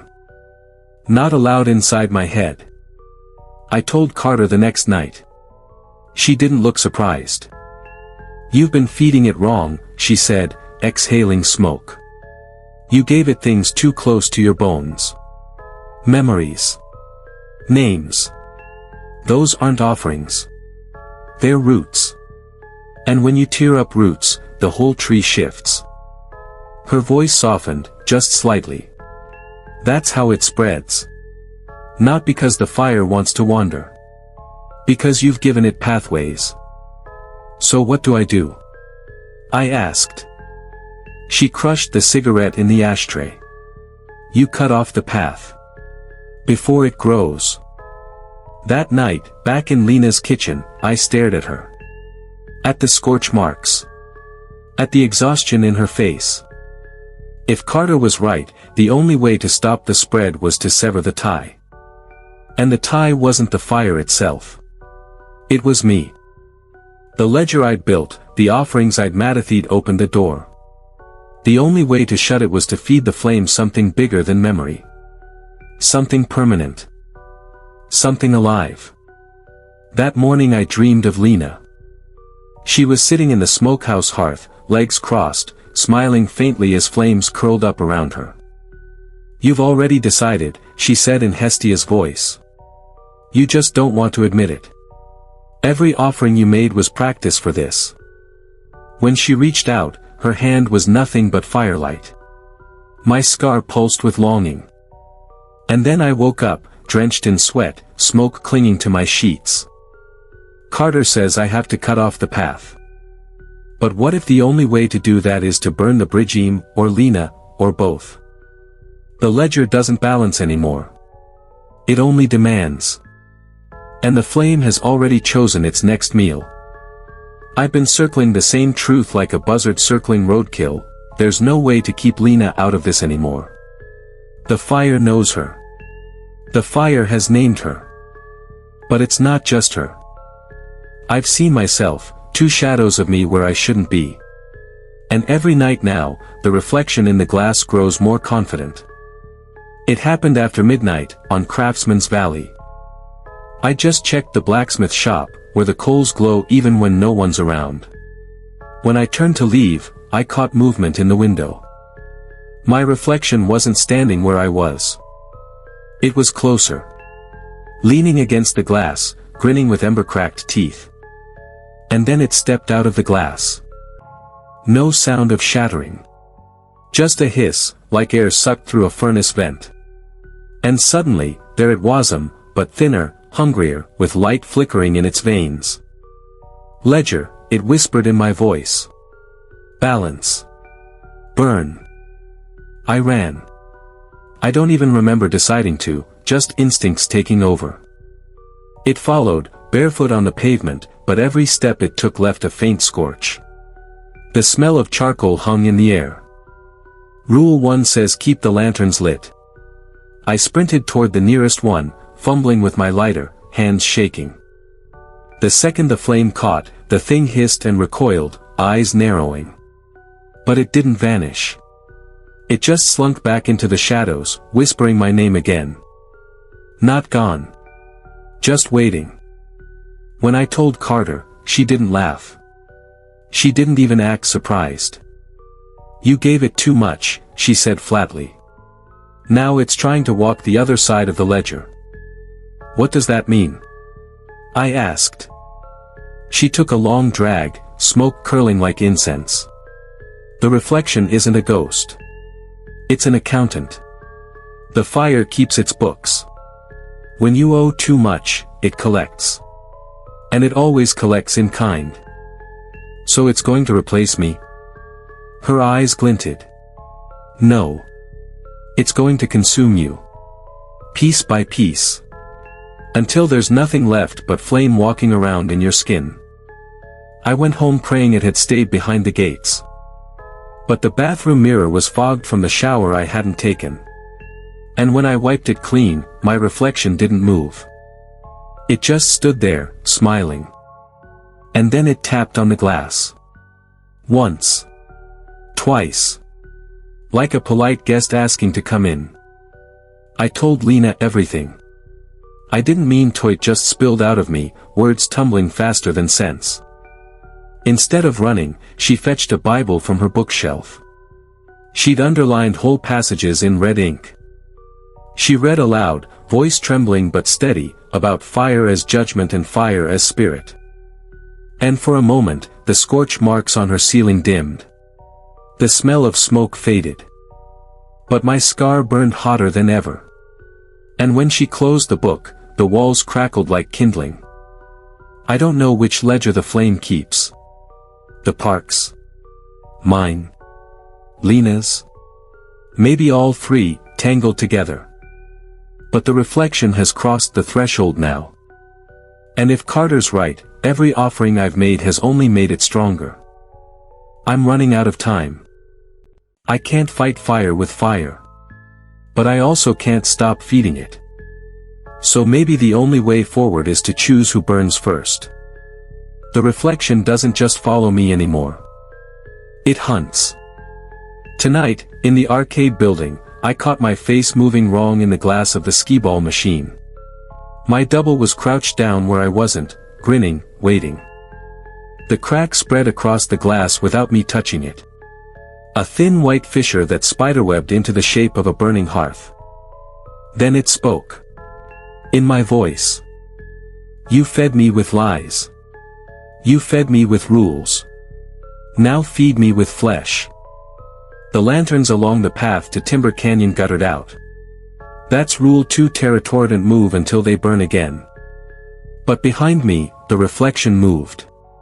Stepping freely, unhindered. Its body flickered in rhythm with the heartbeat pounding in my ears. I stayed frozen, every muscle aching, waiting for the lanterns to spark back to life. When they did, the double was gone. But the cracked hearth shape remained on the skee-ball glass, faintly glowing. Carter wouldn't let me finish my story before she cut me off. You don't get it, she snapped, slamming her cigarette into the ashtray hard enough to break it. You don't survive by fighting it. You obey. That's the deal. That's all it ever was. Her hands were shaking. For the first time since I met her, I realized she wasn't a hardened veteran. She was scared. Terrified. I asked, how many times has it come for you? She didn't answer. Just pulled down her sleeve, quick, like I wasn't supposed to see the old burned scars stretching up her arm. Lena thinks obedience isn't the answer. She read Psalm 29 out loud while we sat on her floor, the voice of the Lord divideth the flames of fire. I wanted to believe. But the scorched outline of Jordan on the pavement won't let me. That night at her place, the reflection appeared again in the blank screen of her turned-off TV. It didn't tap this time. It didn't grin. It just lifted its hand and pressed it against the glass. Slowly. Deliberately. Like it was testing how thin the barrier had become. The screen bent inward. Just slightly. Like heat warping plastic. Lena screamed scripture until the image withdrew. But afterward, she collapsed. When I picked her up, the burn mark from her ceiling was etched onto her palm. Carter says fire demands obedience. Lena says fire can be rebuked. Both of them are wrong. Because tonight, I remembered something from the first week the fountain. The way it felt cold when I touched it, even while the rest of the park was burning with invisible heat. There's balance here. Cold and hot. Hearth and water. Maybe the reflection isn't just punishment. Maybe it's the other side of the scale, waiting for me to figure out what goes in the middle. The glass is thinner every night. The ledger is calling in its debt. And I don't know which side of me it wants more. The one that obeys the rules. Or the one that's ready to break them. It didn't wait for me to find it this time. The reflection stepped out. Not from a mirror. Not from a skee-ball machine. From the glass in the security office door. The door didn't break, it bent like molten sugar, stretching around a shape that was me but thinner, all sharp angles and coal red eyes. It hissed as it crossed the threshold, and the air got hotter than a blacksmith's forge. My lungs screamed trying to breathe. And then it spoke, same as me, same voice. Balance due. I ran. I broke Rule 2, immediately sprinted through Timber Canyon while lanterns flickered and died. Behind me, footsteps struck the pavement like kindling catching. Every step left a black scorch. I cut through Craftsman's Valley, heart hammering. My lighter slipped from my hand, skittering across the ground. No time to grab it. The reflection was closing in. So I bolted for the only thing I could think of, the fountain. It stood in the moonlight, rippling calm, like it hadn't been watching all this time. I didn't hesitate. I dove in. The cold hit like a fist. My skin burned from the sudden shift. I came up gasping, teeth chattering. The reflection skidded to the fountain's edge. It didn't dive. Couldn't. The steam rose from its arms as it reached toward me, screaming in my voice but twisted, warped. The water bubbled where its hands hovered, but it never touched. It backed away, retreating into the shadows, hissing like a kettle boiling over. Carter dragged me out after. She'd seen it all, though she pretended otherwise. You stupid son of a bitch, she spat. Do you want it to notice you more? Do you want her to mark you so deep you never leave? I snapped back, it already noticed. It's already marking me. The rules aren't saving me anymore. Her cigarette shook between her fingers. Then you're not following them hard enough. But I saw her eyes dart to the fountain. Not fear. Not anger. Recognition. She knew the water was different. She just wouldn't admit it. When I got home, Lena was waiting. She hadn't slept. Her palm blistered worse. What had started as a scorched shape now spread up her wrist like branching cracks of fire. She whispered, "It touched me." The air stank of smoke. Her ceiling mark had doubled in size. She pressed her burning palm into mine, tears in her eyes. "If you leave me behind, it'll finish me." I didn't have words. Just the memory of cold water, hissing steam, and the double's ember eyes. The fire ledger has crossed out Jordan. It's circling Carter. It's burning Lena alive. And now it's chasing me in my own skin. But the fountain. The fountain resisted. For the first time since this began, I saw something stronger than flame. I don't know if that makes me safe. Or if it makes me bait. Carter was waiting when I clocked in, cigarette dangling from her lip. She didn't say anything, just jerked her head toward the break room. That's when I saw it. Me. Already sitting at the table, sipping from my thermos, boots crossed on the chair. I froze in the doorway. The thing didn't even flinch. It just tilted its head like a dog listening to a far-off whistle. Carter squinted at me, then at it. "You trying to screw with me? Costume party?" But she looked nervous. She couldn't tell us apart. It spoke first, in my voice, smooth as gasoline pouring.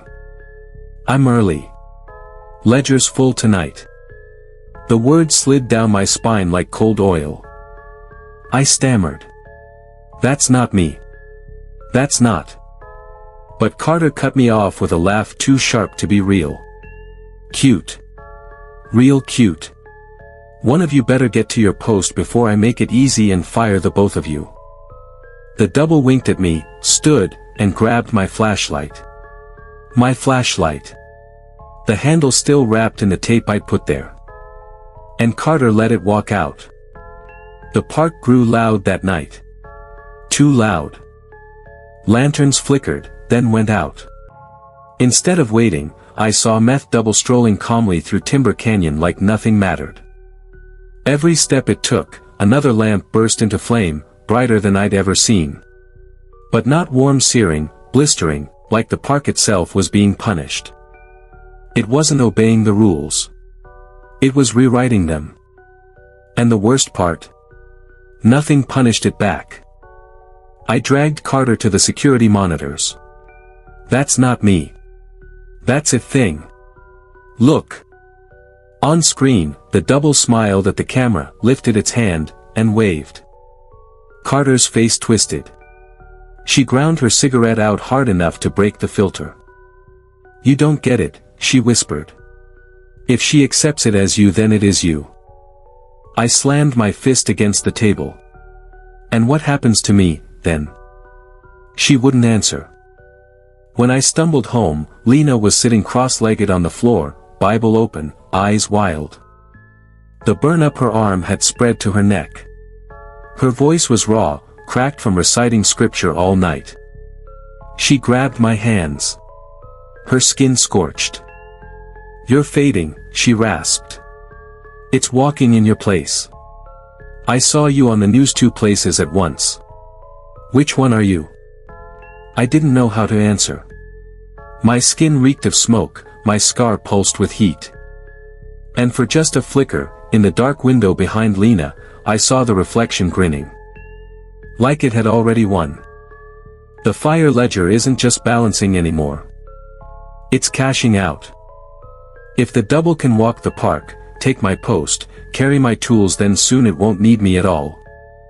And when that happens, I think I'll burn from the inside out, just another body-shaped shadow on the pavement. It came just after dusk. 3 sharp raps, knuckles too hard, too precise. Lena froze, Bible clutched to her chest. I hadn't told her yet that the double could move outside the park. But I didn't have Tosh knew.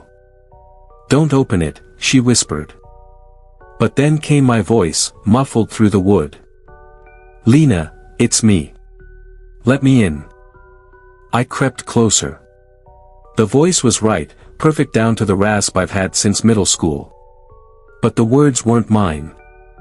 "Ledger's heavy tonight," it said. "You've got to help me settle it." Ledger. That's not how I talk. That's how it talks. I put my hand over Lena's. "It isn't me," I hissed. The knob rattled. Then silence. And when we finally checked through the peephole, nothing was there. Except a single black scorch mark on the porch boards, glowing faintly like coals. The next shift, I went straight to the fountain. I needed to see if what I felt before was real. When I touched the water, the burn on my arm cooled. For the first time in weeks, it cooled. And in that stillness, I swear I heard something, a whisper rising from the ripples. Not words, not exactly. Just rhythm, like breathing. Like a heartbeat that wasn't my own. Not fire. Not Hestia. Something older. Quieter. A counterweight. Carter caught me kneeling there. "You think that pool will save you?" she spat. That's just another mouth waiting to swallow. I turned, furious. Then why does it burn her but not me? Why does it hiss when I touch the water? Her face twisted. She lit another cigarette with shaking hands. Because you're already claimed. And water hates fire. But when two gods pull at the same rope, the rope breaks. Back at the motel, Lena's skin was worse. The burn climbing her throat now looked like veins lit from the inside. She was pale, exhausted, mumbling prayers even in her sleep. And above her bed, the ceiling marks spread wider every night like a fire halo, a crown of soot. She's not just sick. She's being written into the rules. And I can't figure out if the fountain wants to save her. Or take her place. The double walks free. Lena's burning slow. Carter's drowning in fear. And I'm stuck between a hearth and a fountain, fire and water, both whispering like they've been waiting centuries for me to decide. The rules don't tell me what happens when you break the balance. But I think I'm about to find out. Lena collapsed on the floor that morning. I thought about calling 911, but the words stuck in my throat. How do you explain burns that aren't burns? How do you explain marks that spread upward like roots of flame? Instead, I drove her to urgent care, told the nurse she'd had a bad accident with a stove. They took her back, and I sat in the waiting room staring at a stack of magazines. Every photo looked wrong, their reflections smiled too wide, their eyes glowing faintly red. When the doctor came out, he didn't talk about her vitals. He just asked, quiet. Has she been near the fountain? I left before they could make me answer. That night I went to the fountain again. The park was too quiet, lanterns burning steady, almost like the fire was holding its breath. When I touched the surface, ripples spread out in a pattern. Circles within circles, forming a shape I'd seen once before in a book Lena kept open on her nightstand. Not a cross. Not a star. A spiral. And in the spiral's rhythm, I heard it again. A voice beneath the water. Not words but intent. Balance me. I'll balance you. For the first time since this started, I felt something close to choice. Carter caught me again, crouched by the fountain like a pilgrim. She yanked me back by the collar, cigarette ash falling on my shirt. You're digging your own grave, she hissed. Don't you get it? If you lean into that water, she'll know. She'll burn you twice as fast. Her hand shook as she grabbed my wrist. The scar there was glowing faintly, ember red. You're halfway there already.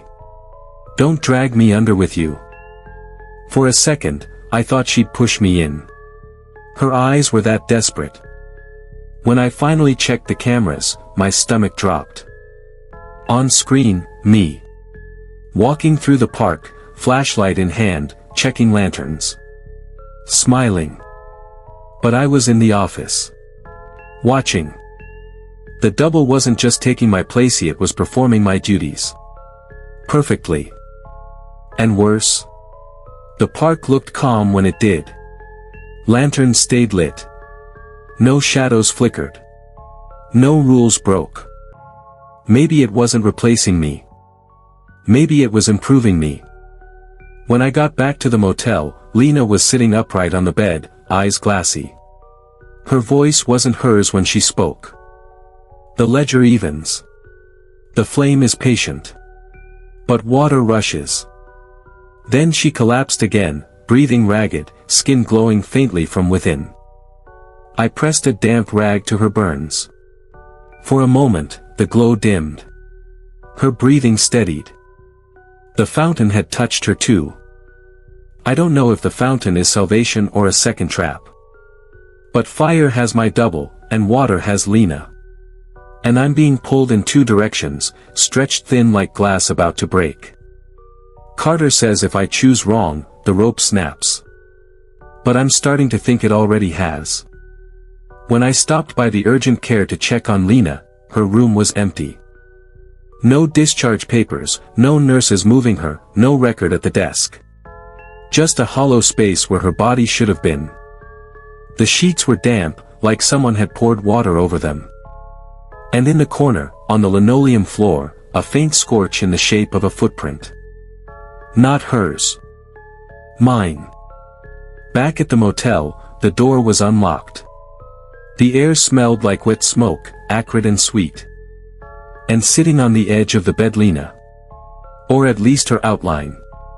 Her hair damp, skin shimmering like a reflection on water. When she turned, her eyes glowed ember red. She spoke in my voice. It's all right now.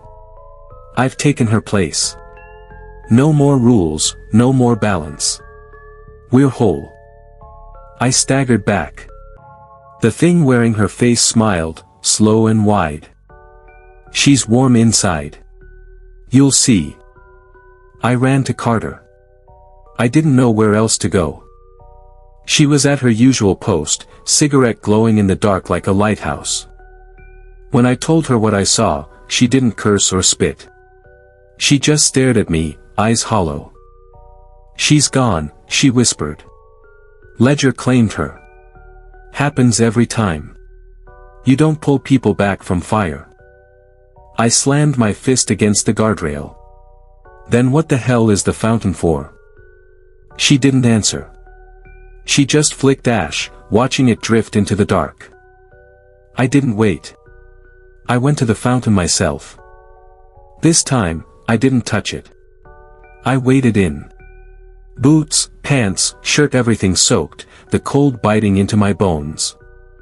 The water shifted around me, ripples forming words on the surface. Not fire. Not reflection. Something else. The spiral spread again, wider, deeper. And at its center, the water bulged upward, rising into a shape: 2 arms, a torso, a face that wasn't human, wasn't solid. Not a goddess. Not Hestia's rival. Something older. A balance keeper. Its voice shook through the water, through my ribs. Fire consumes. Water restores. But both demand tribute. The entity reached toward me, dripping hands like sculpted glass. One vessel. One hearth. Choose which burns. Choose which cools. Lena's face flashed in my head, her burned veins, her glassy stare. Carter's scars.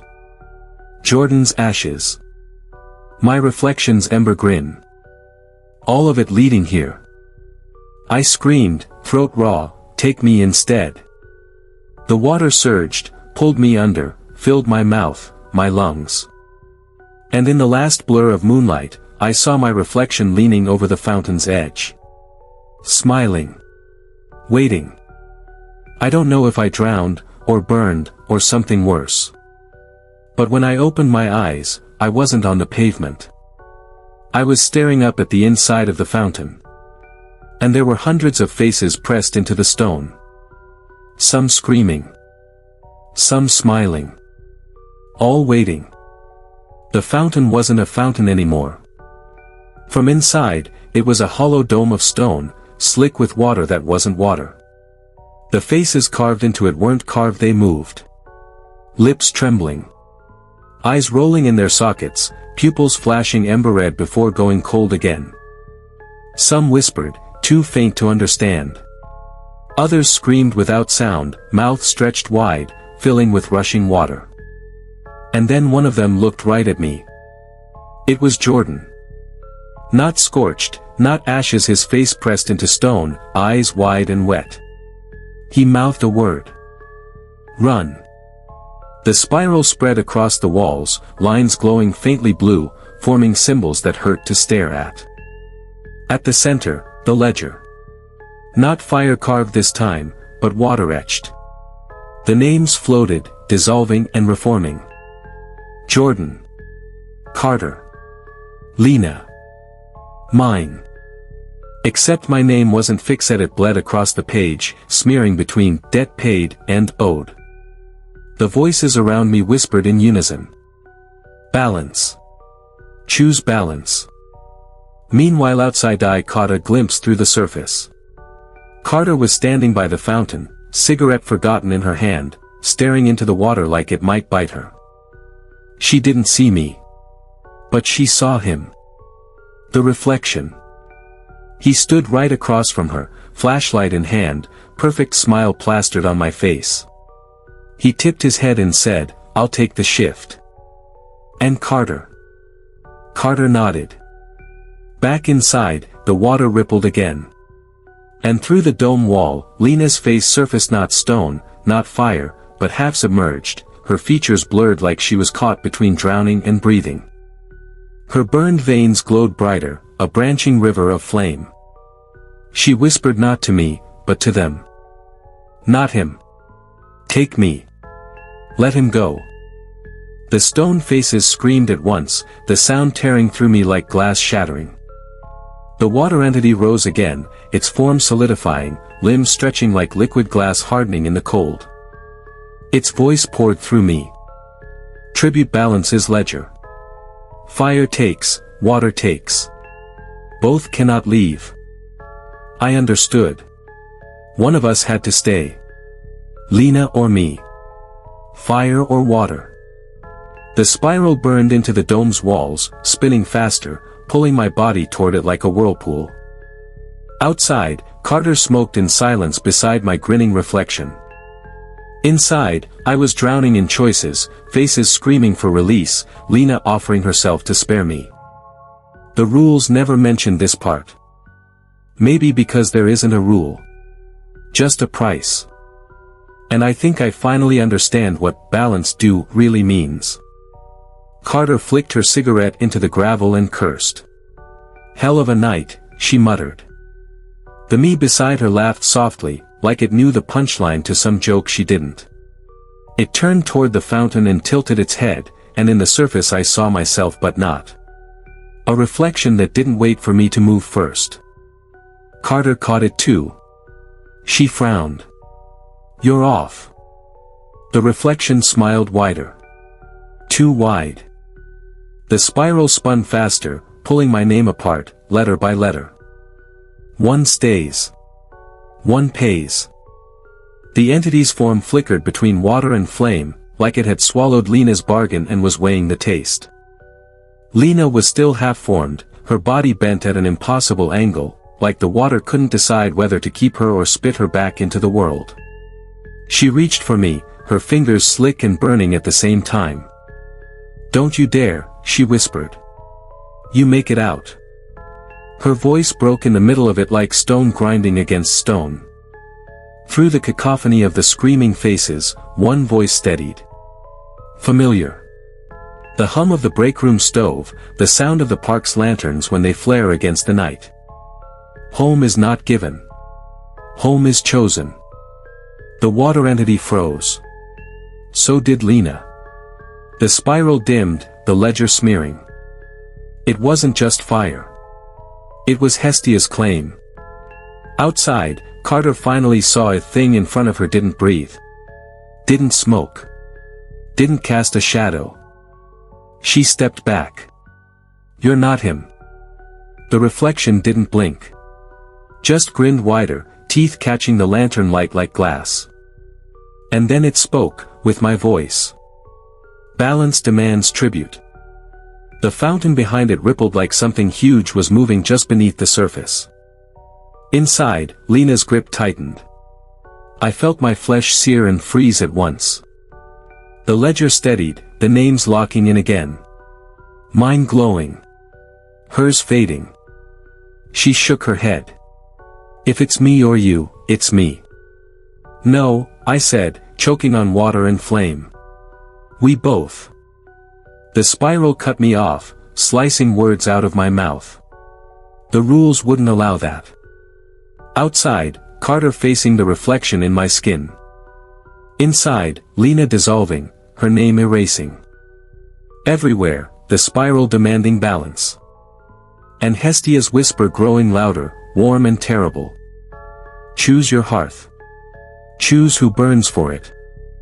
Carter spat into the gravel, her hand twitching toward the mag light on her belt. The reflection of me just stood there, grinning like it owned her. You talk like him, she said. But you ain't him. The reflection tilted its head. Does it matter? Balance needs hands. Balance needs watchers. It reached for her, fingers dripping like melted glass. Carter swung the flashlight hard enough to crack bone. The thing didn't flinch. The beam shattered across its chest, spilling white light over water-slick flesh that wasn't flesh at all. Carter stumbled back. Christ almighty. The reflection advanced, each step rippling the puddles around the fountain like the ground itself was water. The spiral dragged me down until I couldn't tell up from down, air from fire. Lena's hand clamped mine with impossible strength, her skin burning cold. The ledger floated closer, pages turning themselves, each entry a name etched in flame water. Mine pulsed red. Hers flickered gray, fading. The faces around us cried like children. One stays. One pays. Lena's mouth twisted into something like a smile. Guess it's me. I screamed back at her through the rushing water, my words ripped apart before they reached her. No. Then heat. Not from the dome, not from the spiral, but from inside. A warmth that had nothing to do with burning. Hestia's whisper again, steady this time. Home is not where you're taken. It's where you hold. The water shuddered, recoiling as if the voice burned it. The spiral slowed, its glow dimming. Lena gasped, half of her body solid again. She coughed, smoke and water spilling from her lips. The entity roared, a sound like 1,000 rivers collapsing. Carter ducked as the reflection swung at her, its hand passing through the lantern pole and leaving it dripping like wax. She grabbed her radio, thumbed the call button, and yelled, "Security, this ain't him." Static screamed back at her, high-pitched and almost human. She dropped the radio and pulled her knife instead, blade flashing under the lamplight. The reflection stopped, cocked its head, and in my voice whispered, "He's already gone." Inside, the spiral twisted itself into two paths, two names. Mine. Lena's. The entity shrieked, voice slamming into me like a flood. Choose. Choose balance. Lena's eyes locked on mine. She mouthed it again, "Let me." But Hestia's warmth throbbed harder in my chest, like a second heartbeat. My name glowed brighter, threatening to overwrite hers. And I realized this wasn't a rule I could follow. This was a rule I could break. Outside, Carter's knife flashed at a face that wasn't mine. Inside, the spiral split between names, demanding a sacrifice. Everywhere, Hestia whispered like a fire at the edge of a cold night. You don't let them choose for you. You choose. Carter gritted her teeth, blade steady in her hand. The reflection circled her like a mirror that had crawled free of the glass. Its grin never cracked. You can't cut me, it whispered. I am balance. I am ledger. I am him. Bullshit, Carter spat, and lunged. Her knife sank deep, too deep, sliding through its chest like water. For a heartbeat she thought she'd won. Then the blade froze in place, stuck fast, the thing's body closing around it like stone poured wet. The reflection leaned close, lips brushing her ear. You chose wrong. Carter wrenched the handle, but it wouldn't budge.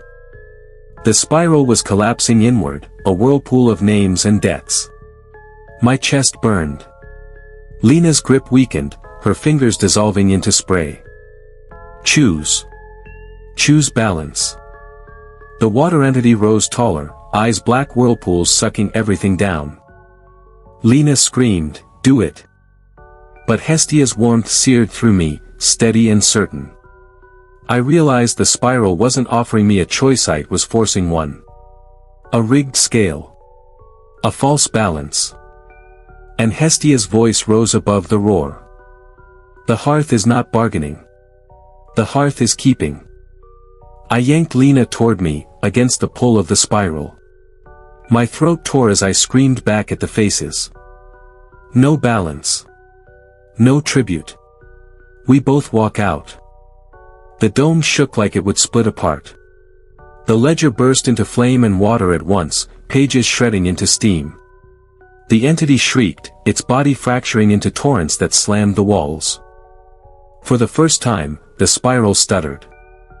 Lena collapsed against me, half solid, coughing water. Her burned skin glowed brighter, the veins of fire knitting together instead of spreading. Outside, Carter's knife finally ripped free, but when it did, the reflection's chest tore open. Instead of blood, water gushed out, flooding the gravel in seconds. The reflection screamed in my voice, then collapsed inward, body crumbling into shards of glass that melted before they hit the ground. Carter stumbled back, soaked, knife slick in her hand. "Jesus," she muttered. That wasn't him. That wasn't anything. But when she looked back at the fountain, the water was boiling. Inside, I pulled Lena free of the spiral, both of us coughing flame and water in the same breath. Outside, Carter stared down a fountain that had just swallowed its own reflection. The rules were clear, one stays, one pays. But I'd just broken that rule. And I don't think the entity's done with me yet. The spiral didn't dissolve when I broke it. It screamed. The walls of the dome cracked, not like stone but like ice giving way under weight. Every face embedded in the fountain shrieked at once, mouths splitting wide until their features warped into black holes. Water flooded in from all sides. Fire licked it from below. My body seized, torn between freezing and burning. Lena clung to me, half solid, coughing steam. "You shouldn't have done that," she rasped. I couldn't not, I choked back. The spiral's fragments spun loose, scattering like knives in the current. Carter staggered back as the fountain exploded upward, boiling water spraying into the sky like a geyser. The lanterns around the plaza burst one by one, glass raining down, oil flames hissing on the wet pavement. The ground trembled beneath her boots. The air stank of ozone and something older, something like hot iron and ash. "God Almighty," she muttered, shielding her face from the spray. The fountain wasn't a fountain anymore. It was an eye, opening, the spiral turning inside it like a pupil. I don't know if I blacked out or crossed over, but suddenly I was standing in the middle of both. Half of me inside the collapsing dome, fire rushing my veins. Half of me outside, choking on air thick with steam, Carter's knife glinting near my feet. The spiral was everywhere. Not flat, not carved, but alive. Threads of light stretched between Lena, Carter, the fountain, the burned-out lanterns, even the gravel. And the voice no longer water, no longer flame thundered. Balance broken. Ledger unbound. Lena dragged herself upright, her body flickering between flesh and ash. Her voice cracked but carried. "Then write a new ledger." The spiral froze. The threads quivered, like they'd been pulled too tight. The fountain's eye blinked, water sloshing against its rim. Carter outside whispered, "She's talking to it." Inside, I could feel its entity hesitating, like it didn't understand someone could refuse the rules. The guidelines were never about safety. They were about control. And with one broken, the whole system is unraveling spiral by spiral, thread by thread. But if balance is gone, then what comes next? Dollywood groaned like a living thing. The sound rolled through the plaza, deeper than any roller coaster chain lift, older than the wood of the timbers. Lanterns guttered out one by one, plunging whole sections into a darkness that wasn't empty but waiting. The spiral was no longer just in the fountain or the dome, it stretched across the concrete paths, into the rides, twisting the very layout of the park. Fences bent. Signs flickered. The plaza warped like paper crumpling around a flame. Carter steadied herself, whispering, "This ain't just the fountain. It's the whole damn park." Inside, Lena's form burned brighter. The veins of fire weren't consuming her anymore, they were holding her together. Her eyes glowed like coals, steady, alive. She faced the entity head-on, voice rasping but strong. "You think balance means control. But you forgot something." The water roared, the faces in the walls wailing louder. She pressed a palm to her chest. "A hearth doesn't trade. A hearth keeps." Hestia's warmth surged around her words, filling the dome. The fire didn't burn. It shielded. The spiral writhed, its threads snapping and reforming, lashing outward like whips. For the first time, the entity's voice stuttered. "Balancer unbalanced ledgerfels." Its form split, half a wave crashing, half a pillar of flame twisting in on itself. It screamed like it was tearing in two. Outside, Carter raised her knife again, blade trembling in her grip. "Tell me what to stab," she muttered. The ground beneath her feet cracked, steam hissing up. She nearly fell as the plaza split open, a chasm glowing with the same spiral light. From the gap rose hands, stone, wet, faces stretched across their palms. They clawed at her boots, pulling her toward the edge. Carter slashed down, cutting through one, then another, black water spraying her jeans. She screamed, "I need a rule, damn it." Inside, Lena turned to me, flames licking at her shoulders but not burning her. Her voice was quiet, certain. "We can't follow the rules anymore. That's what it wants." She looked at the spiral unraveling across the dome, then back at me. "But if we break all of them, Gethrit can't hold us." The words landed like a hammer in my chest. Break every rule. That wasn't survival. That was war. The park is splitting at the seams. Carter is fighting stone hands in the dark. Lena is daring me to shatter the very system that kept me alive this long. And for the first time, I'm not sure if following the rules or breaking them will kill me faster.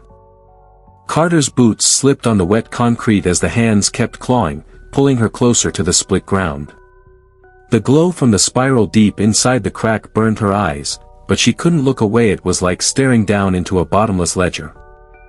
"Not today," she snarled, yanking her knife free and stabbing down again.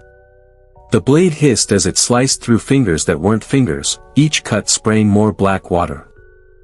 But for every hand she severed, two more pushed up from the ground. Faces stretched across the palms screamed in voices she knew, old co-workers, guests, even her father. She staggered back, breath ragged. "This ain't your voices. This ain't real." The spiral pulsed at her feet, like it hurt her. The entity's body was breaking apart. Water spun one way, fire the other, each trying to devour the other. The dome cracked louder with every heartbeat. Lena gripped my wrist. Her skin burned hot, but I didn't pull away. "You see it now, don't you?" she said. "It only wins if we play by its rules." The spiral slashed across my vision, showing me the names again. Mine. Hers. Carter's. Dozens more, people I didn't know. Each glowing brighter and dimmer in turn, like scales being weighed. The voice roared, "Ledger demands order." I clenched my teeth. "Then we give it none." Lena pressed her hand to the dome wall. Fire spread from her palm, searing into the water. Steam exploded outward. The faces shrieked, not in pain but in confusion. Like the sound of rules being rewritten. The spiral faltered. Thread snapped, whipping the air. The ledger's pages burned, letters running like ink in a storm. Unbound. Unbound. The entity shrieked, half voice, half tsunami. As Carter fought, the plaza warped around her. Rides shifted, their silhouettes bending in the darkness. The Wild Eagle coaster loomed, but its track twisted into a spiral midair, vanishing into nothing. The carousel spun by itself, music warping like a funeral march. Then she saw it, through the steam and broken lantern light, the dome. Not solid, but faint, like a second world bleeding into hers. And through its cracked wall, she saw me in fire, holding Lena's arm. Carter froze, knife dripping. Jesus! He's in there. Inside, Lena and I tearing the first thread of the ledger. Outside, Carter watching worlds bleed together, rides twisting into spirals. Dollywood isn't just bending anymore. It's becoming the ledger itself. And if we're going to burn it down, it starts now.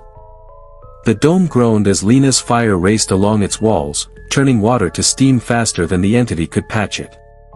Cracks spiderwebbed outward, light spilling through like sunlight through shattered stained glass. The ledger screamed in a dozen voices at once. Stop.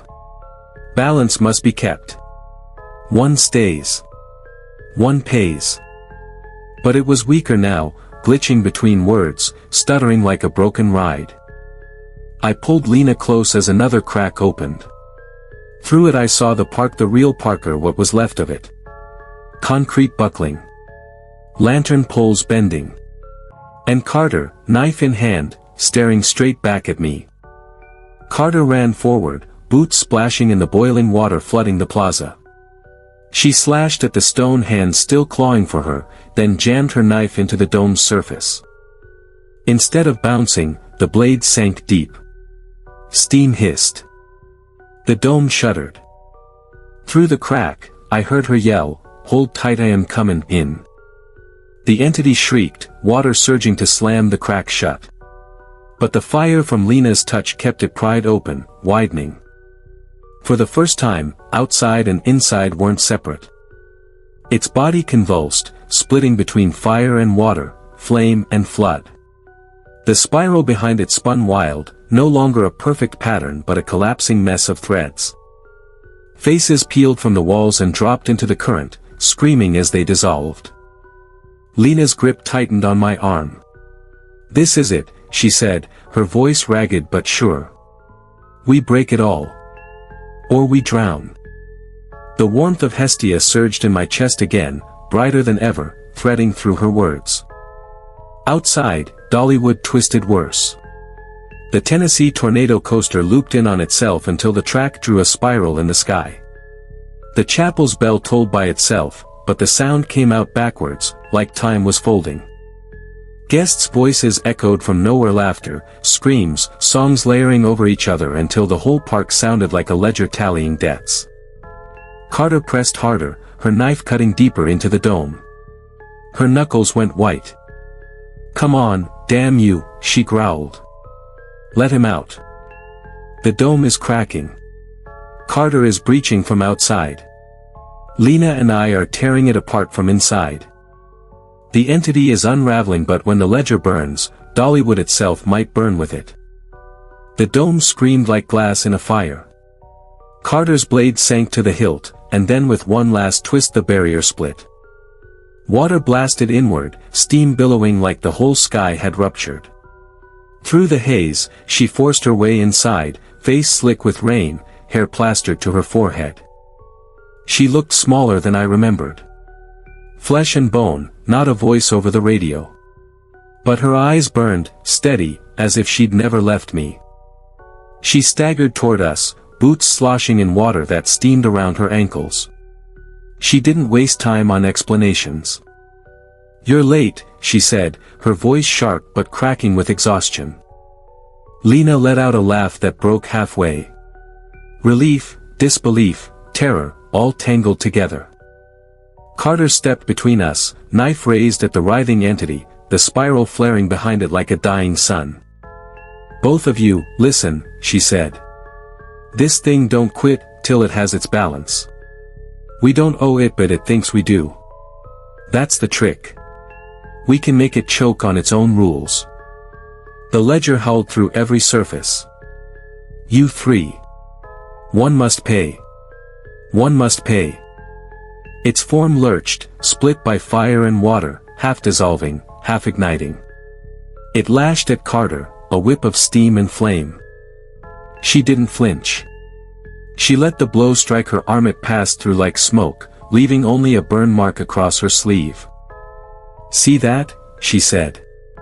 "It ain't got no flesh to take. It's bluffing now." Behind the entity, the spiral began to unravel, threads snapping, sparks cascading. Every broken rule I'd seen, every violation, every name burned into the ledger spilled out like smoke.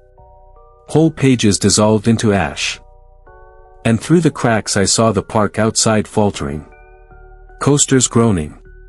Music warping. The smell of kettle corn turning to ash.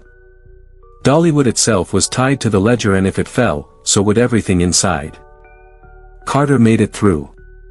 For the first time, we were three against it. But the dome, the park, the ledger, it's all one thing. If we kill it, we may take Dollywood with it. And if we don't, it'll keep writing names. For the first time since this all began, I wasn't alone. Carter stood there, knife still in her hand, breath steaming in the wet, firelit air. Lena leaned against the railing, her chest heaving, eyes fixed on Carter like she couldn't believe she was real. The dome was hissing around us, leaking mist. The ledger kept screaming its demand, one must pay.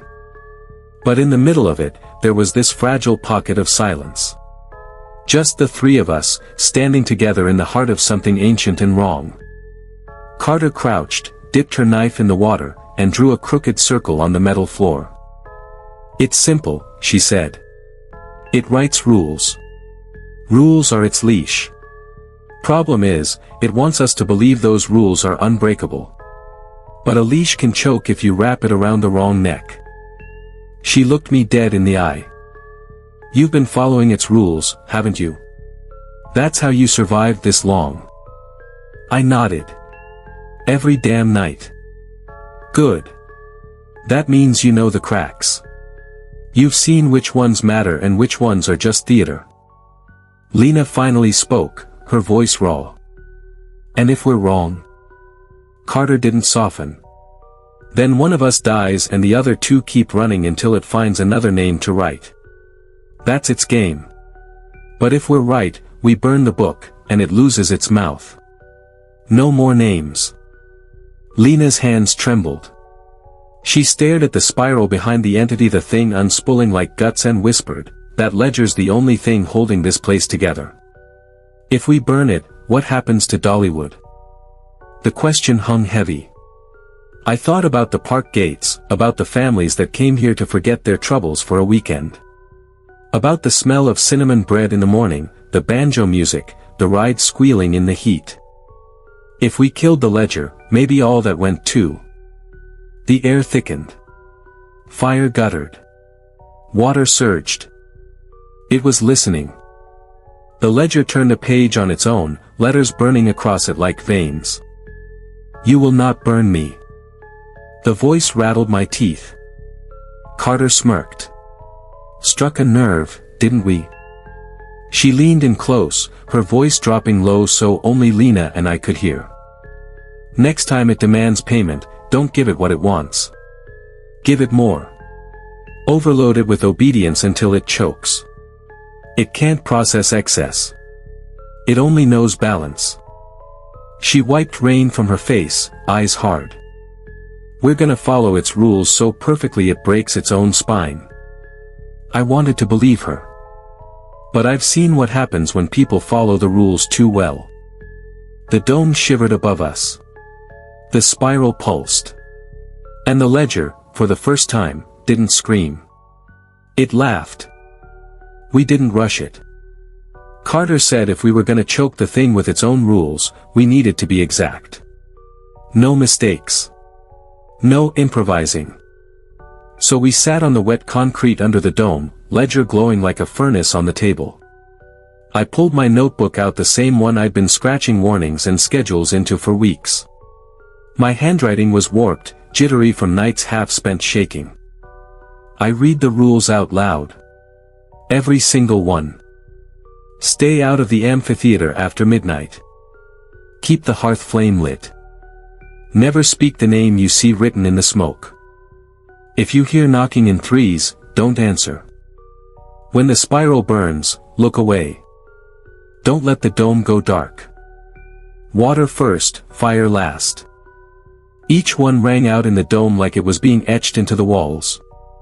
The entity shivered behind its spiral, coiling tighter. Carter leaned back, arms crossed, knife tapping against her boot. "See the trick?" she asked. "Every rule keeps the balance between fire and water. You've been juggling it night after night. But what happens when we do all of them at once? Both fire and water, both silence and speaking, both looking and not looking. It'll rip itself apart trying to reconcile." Lena frowned. "That's not juggling. That's suicide." Carter shrugged. "Maybe. But it's the only way to break it." We started small. Rule 4, the knocking. Sure enough, 3 dull raps echoed across the dome wall. My skin went cold. Normally, I'd sit still, heart hammering, until it stopped. This time, Carter raised a hand. "Answer and don't answer," she said. "Split it." I walked to the wall, pressed one hand against the steel, and stayed silent. My other hand opened the radio channel, just a burst of static like a reply. "Both done, both undone." The knock stopped. The ledger shook. The spiral writhed like it had swallowed something sharp. Its threads buckled, water pouring out of gaps while tongues of fire snapped like whips. The entity bellowed. "You cannot. You cannot." But the words didn't sound certain anymore. Carter grinned, sharp and tired. "It's working. For once, it's confused." The spiral bent inward, pulling tighter, like it was bracing against itself. But here's the thing: confusion in something this old and this powerful doesn't look like weakness. It looks like rage. The dome sweated with steam and smoke. Every breath I drew felt like swallowing rust. Carter paced the circle she'd drawn on the floor, the knife flashing in her hand with every turn. Lena leaned against the railing, pale, chewing the inside of her cheek raw. We weren't just waiting, we were winding the spring. "Partial tests worked," Carter said. "Now we take it all the way. Every rule, every contradiction, all at once. Don't blink, don't hesitate. If one of us slips, it'll use the crack." Her eyes found mine. "You know these rules better than either of us. You call it step by step." I took a breath that rattled in my chest. "All right. First one, keep the hearth flame lit." Carter struck a match and held it to the soaked torch. To my shock, the flame caught, burning bright despite the rain still dripping from the dome ceiling. Second, stay out of the amphitheater after midnight. I stepped over the chalk line Carter had drawn marking the stage and back again, toe hovering at the threshold. Not in. Not out. Both. The spiral twitched, thread sparking. Third, never speak the name you see written in the smoke. I saw it, smoke curling from the ledger, forming letters. My name. I bit it back, but I also whispered it under my breath, soft enough only I heard. Both obeyed and broken. The ledger rattled like a drum. Lena's voice cut through, trembling but steady. Rule 4, knocking in threes. As if on cue, bang, bang, bang. She slammed her palm against the dome wall and at the same time screamed, not answering. Her echo twisted into the spiral like oil in water. The entity roared. Its body fractured, half boiling water, half searing flame, neither settling, both trying to dominate. I shouted the last two together. When the spiral burns, look away. Don't let the dome go dark. Water first, fire last. We did all of it at once. Carter forced her eyes away even as she swung the torch. Lena cranked the emergency flood pump, water rushing over our boots, spraying into the spiral's light. I cranked the backup lights on the dome, flooding it in harsh white beams. For a split second, everything overlapped: fire, water, light, shadow, silence, voices. All rules, all at once. The spiral shrieked. It didn't sound like language anymore. It sounded like a throat ripping in two. And then the ledger cracked. Not a page, not an edge, the spine. A single strip of ancient leather split down the middle, glowing like it was full of molten iron. Carter whispered, almost reverent. God help us. It's breaking. When the ledger cracked, the dome followed. A single hairline fracture zipped overhead like lightning, spraying sparks down into the steam. Dollywood shuddered under us. Not the dome, not the amphitheater, the park. Like the whole place had been a stage built on hollow ground. I swear I heard the wood of the coasters groan, their tracks bending like wet reeds. Somewhere far off, the carousel music warped, dragging into a funereal dirge. The floor beneath us tilted, just a breath but enough to send water sloshing toward the spiral. I looked out past the dome walls. The smoky mountain skyline wasn't there anymore. Instead, everything beyond Dollywood looked stretched, like melted glass pines bending into the sky, clouds drooping like dripping wax. We weren't in Tennessee anymore. Or maybe Tennessee was being folded inside out. The spiral convulsed. Fire tore through the water, water quenched the fire. Every contradiction we forced into it was eating it alive, but instead of dying, it lashed out. The voice hammered into us. Balance is broken. Balance is broken. You will drown. You will burn. And then it stopped repeating. It split. Half of it roared in flame, demanding we kneel. Half of it gurgled in water, demanding we silence the fire. Both voices fought each other, shaking the ledger like a drum. Lena stumbled back, clutching her head. Its inside might splitting me too. Her voice doubled, echoing itself, one angry, one pleading. For a second, she didn't sound human. Carter grabbed her shoulders hard. Don't let it decide for you. You hear me? It can't balance you unless you let it. Everywhere we looked, Dollywood warped further. The funnel cake stand near the amphitheater sprouted chimney smoke, but the smoke poured downward into the ground. The Wild Eagle coaster loop bent in reverse, the track glowing like iron in a forge. The whole park was becoming the entity's body, fire and water made into rides, into structures, into music. And in the middle of it all, the ledger glowed brighter, its cracked spine spilling golden light like marrow. If we finished this, burned it, broke it, Dollywood might not survive. But if we didn't, we wouldn't. We drew close around the ledger like it was a campfire in a storm. The crack down its spine throbbed with golden light, and every pulse sent another ripple through the park. The dome was barely holding. Gaps split overhead, showing not sky but flame and flood stacked together, rolling like storm clouds. Dollywood's midway twisted and reknit itself in the distance, 1 second stalls and rides, the next a black shoreline, the next a furnace mouth. We weren't in Pigeon Forge anymore. We were in the book. Carter jammed the knife into the floor, metal screeching. This is it. We don't get another chance. We break the ledger now, we live inside its spine until it writes us out. She looked at me, then Lena. Her voice softened, for the first time. But it has to be all three. If only one of us makes the strike, it'll just bind that soul tighter.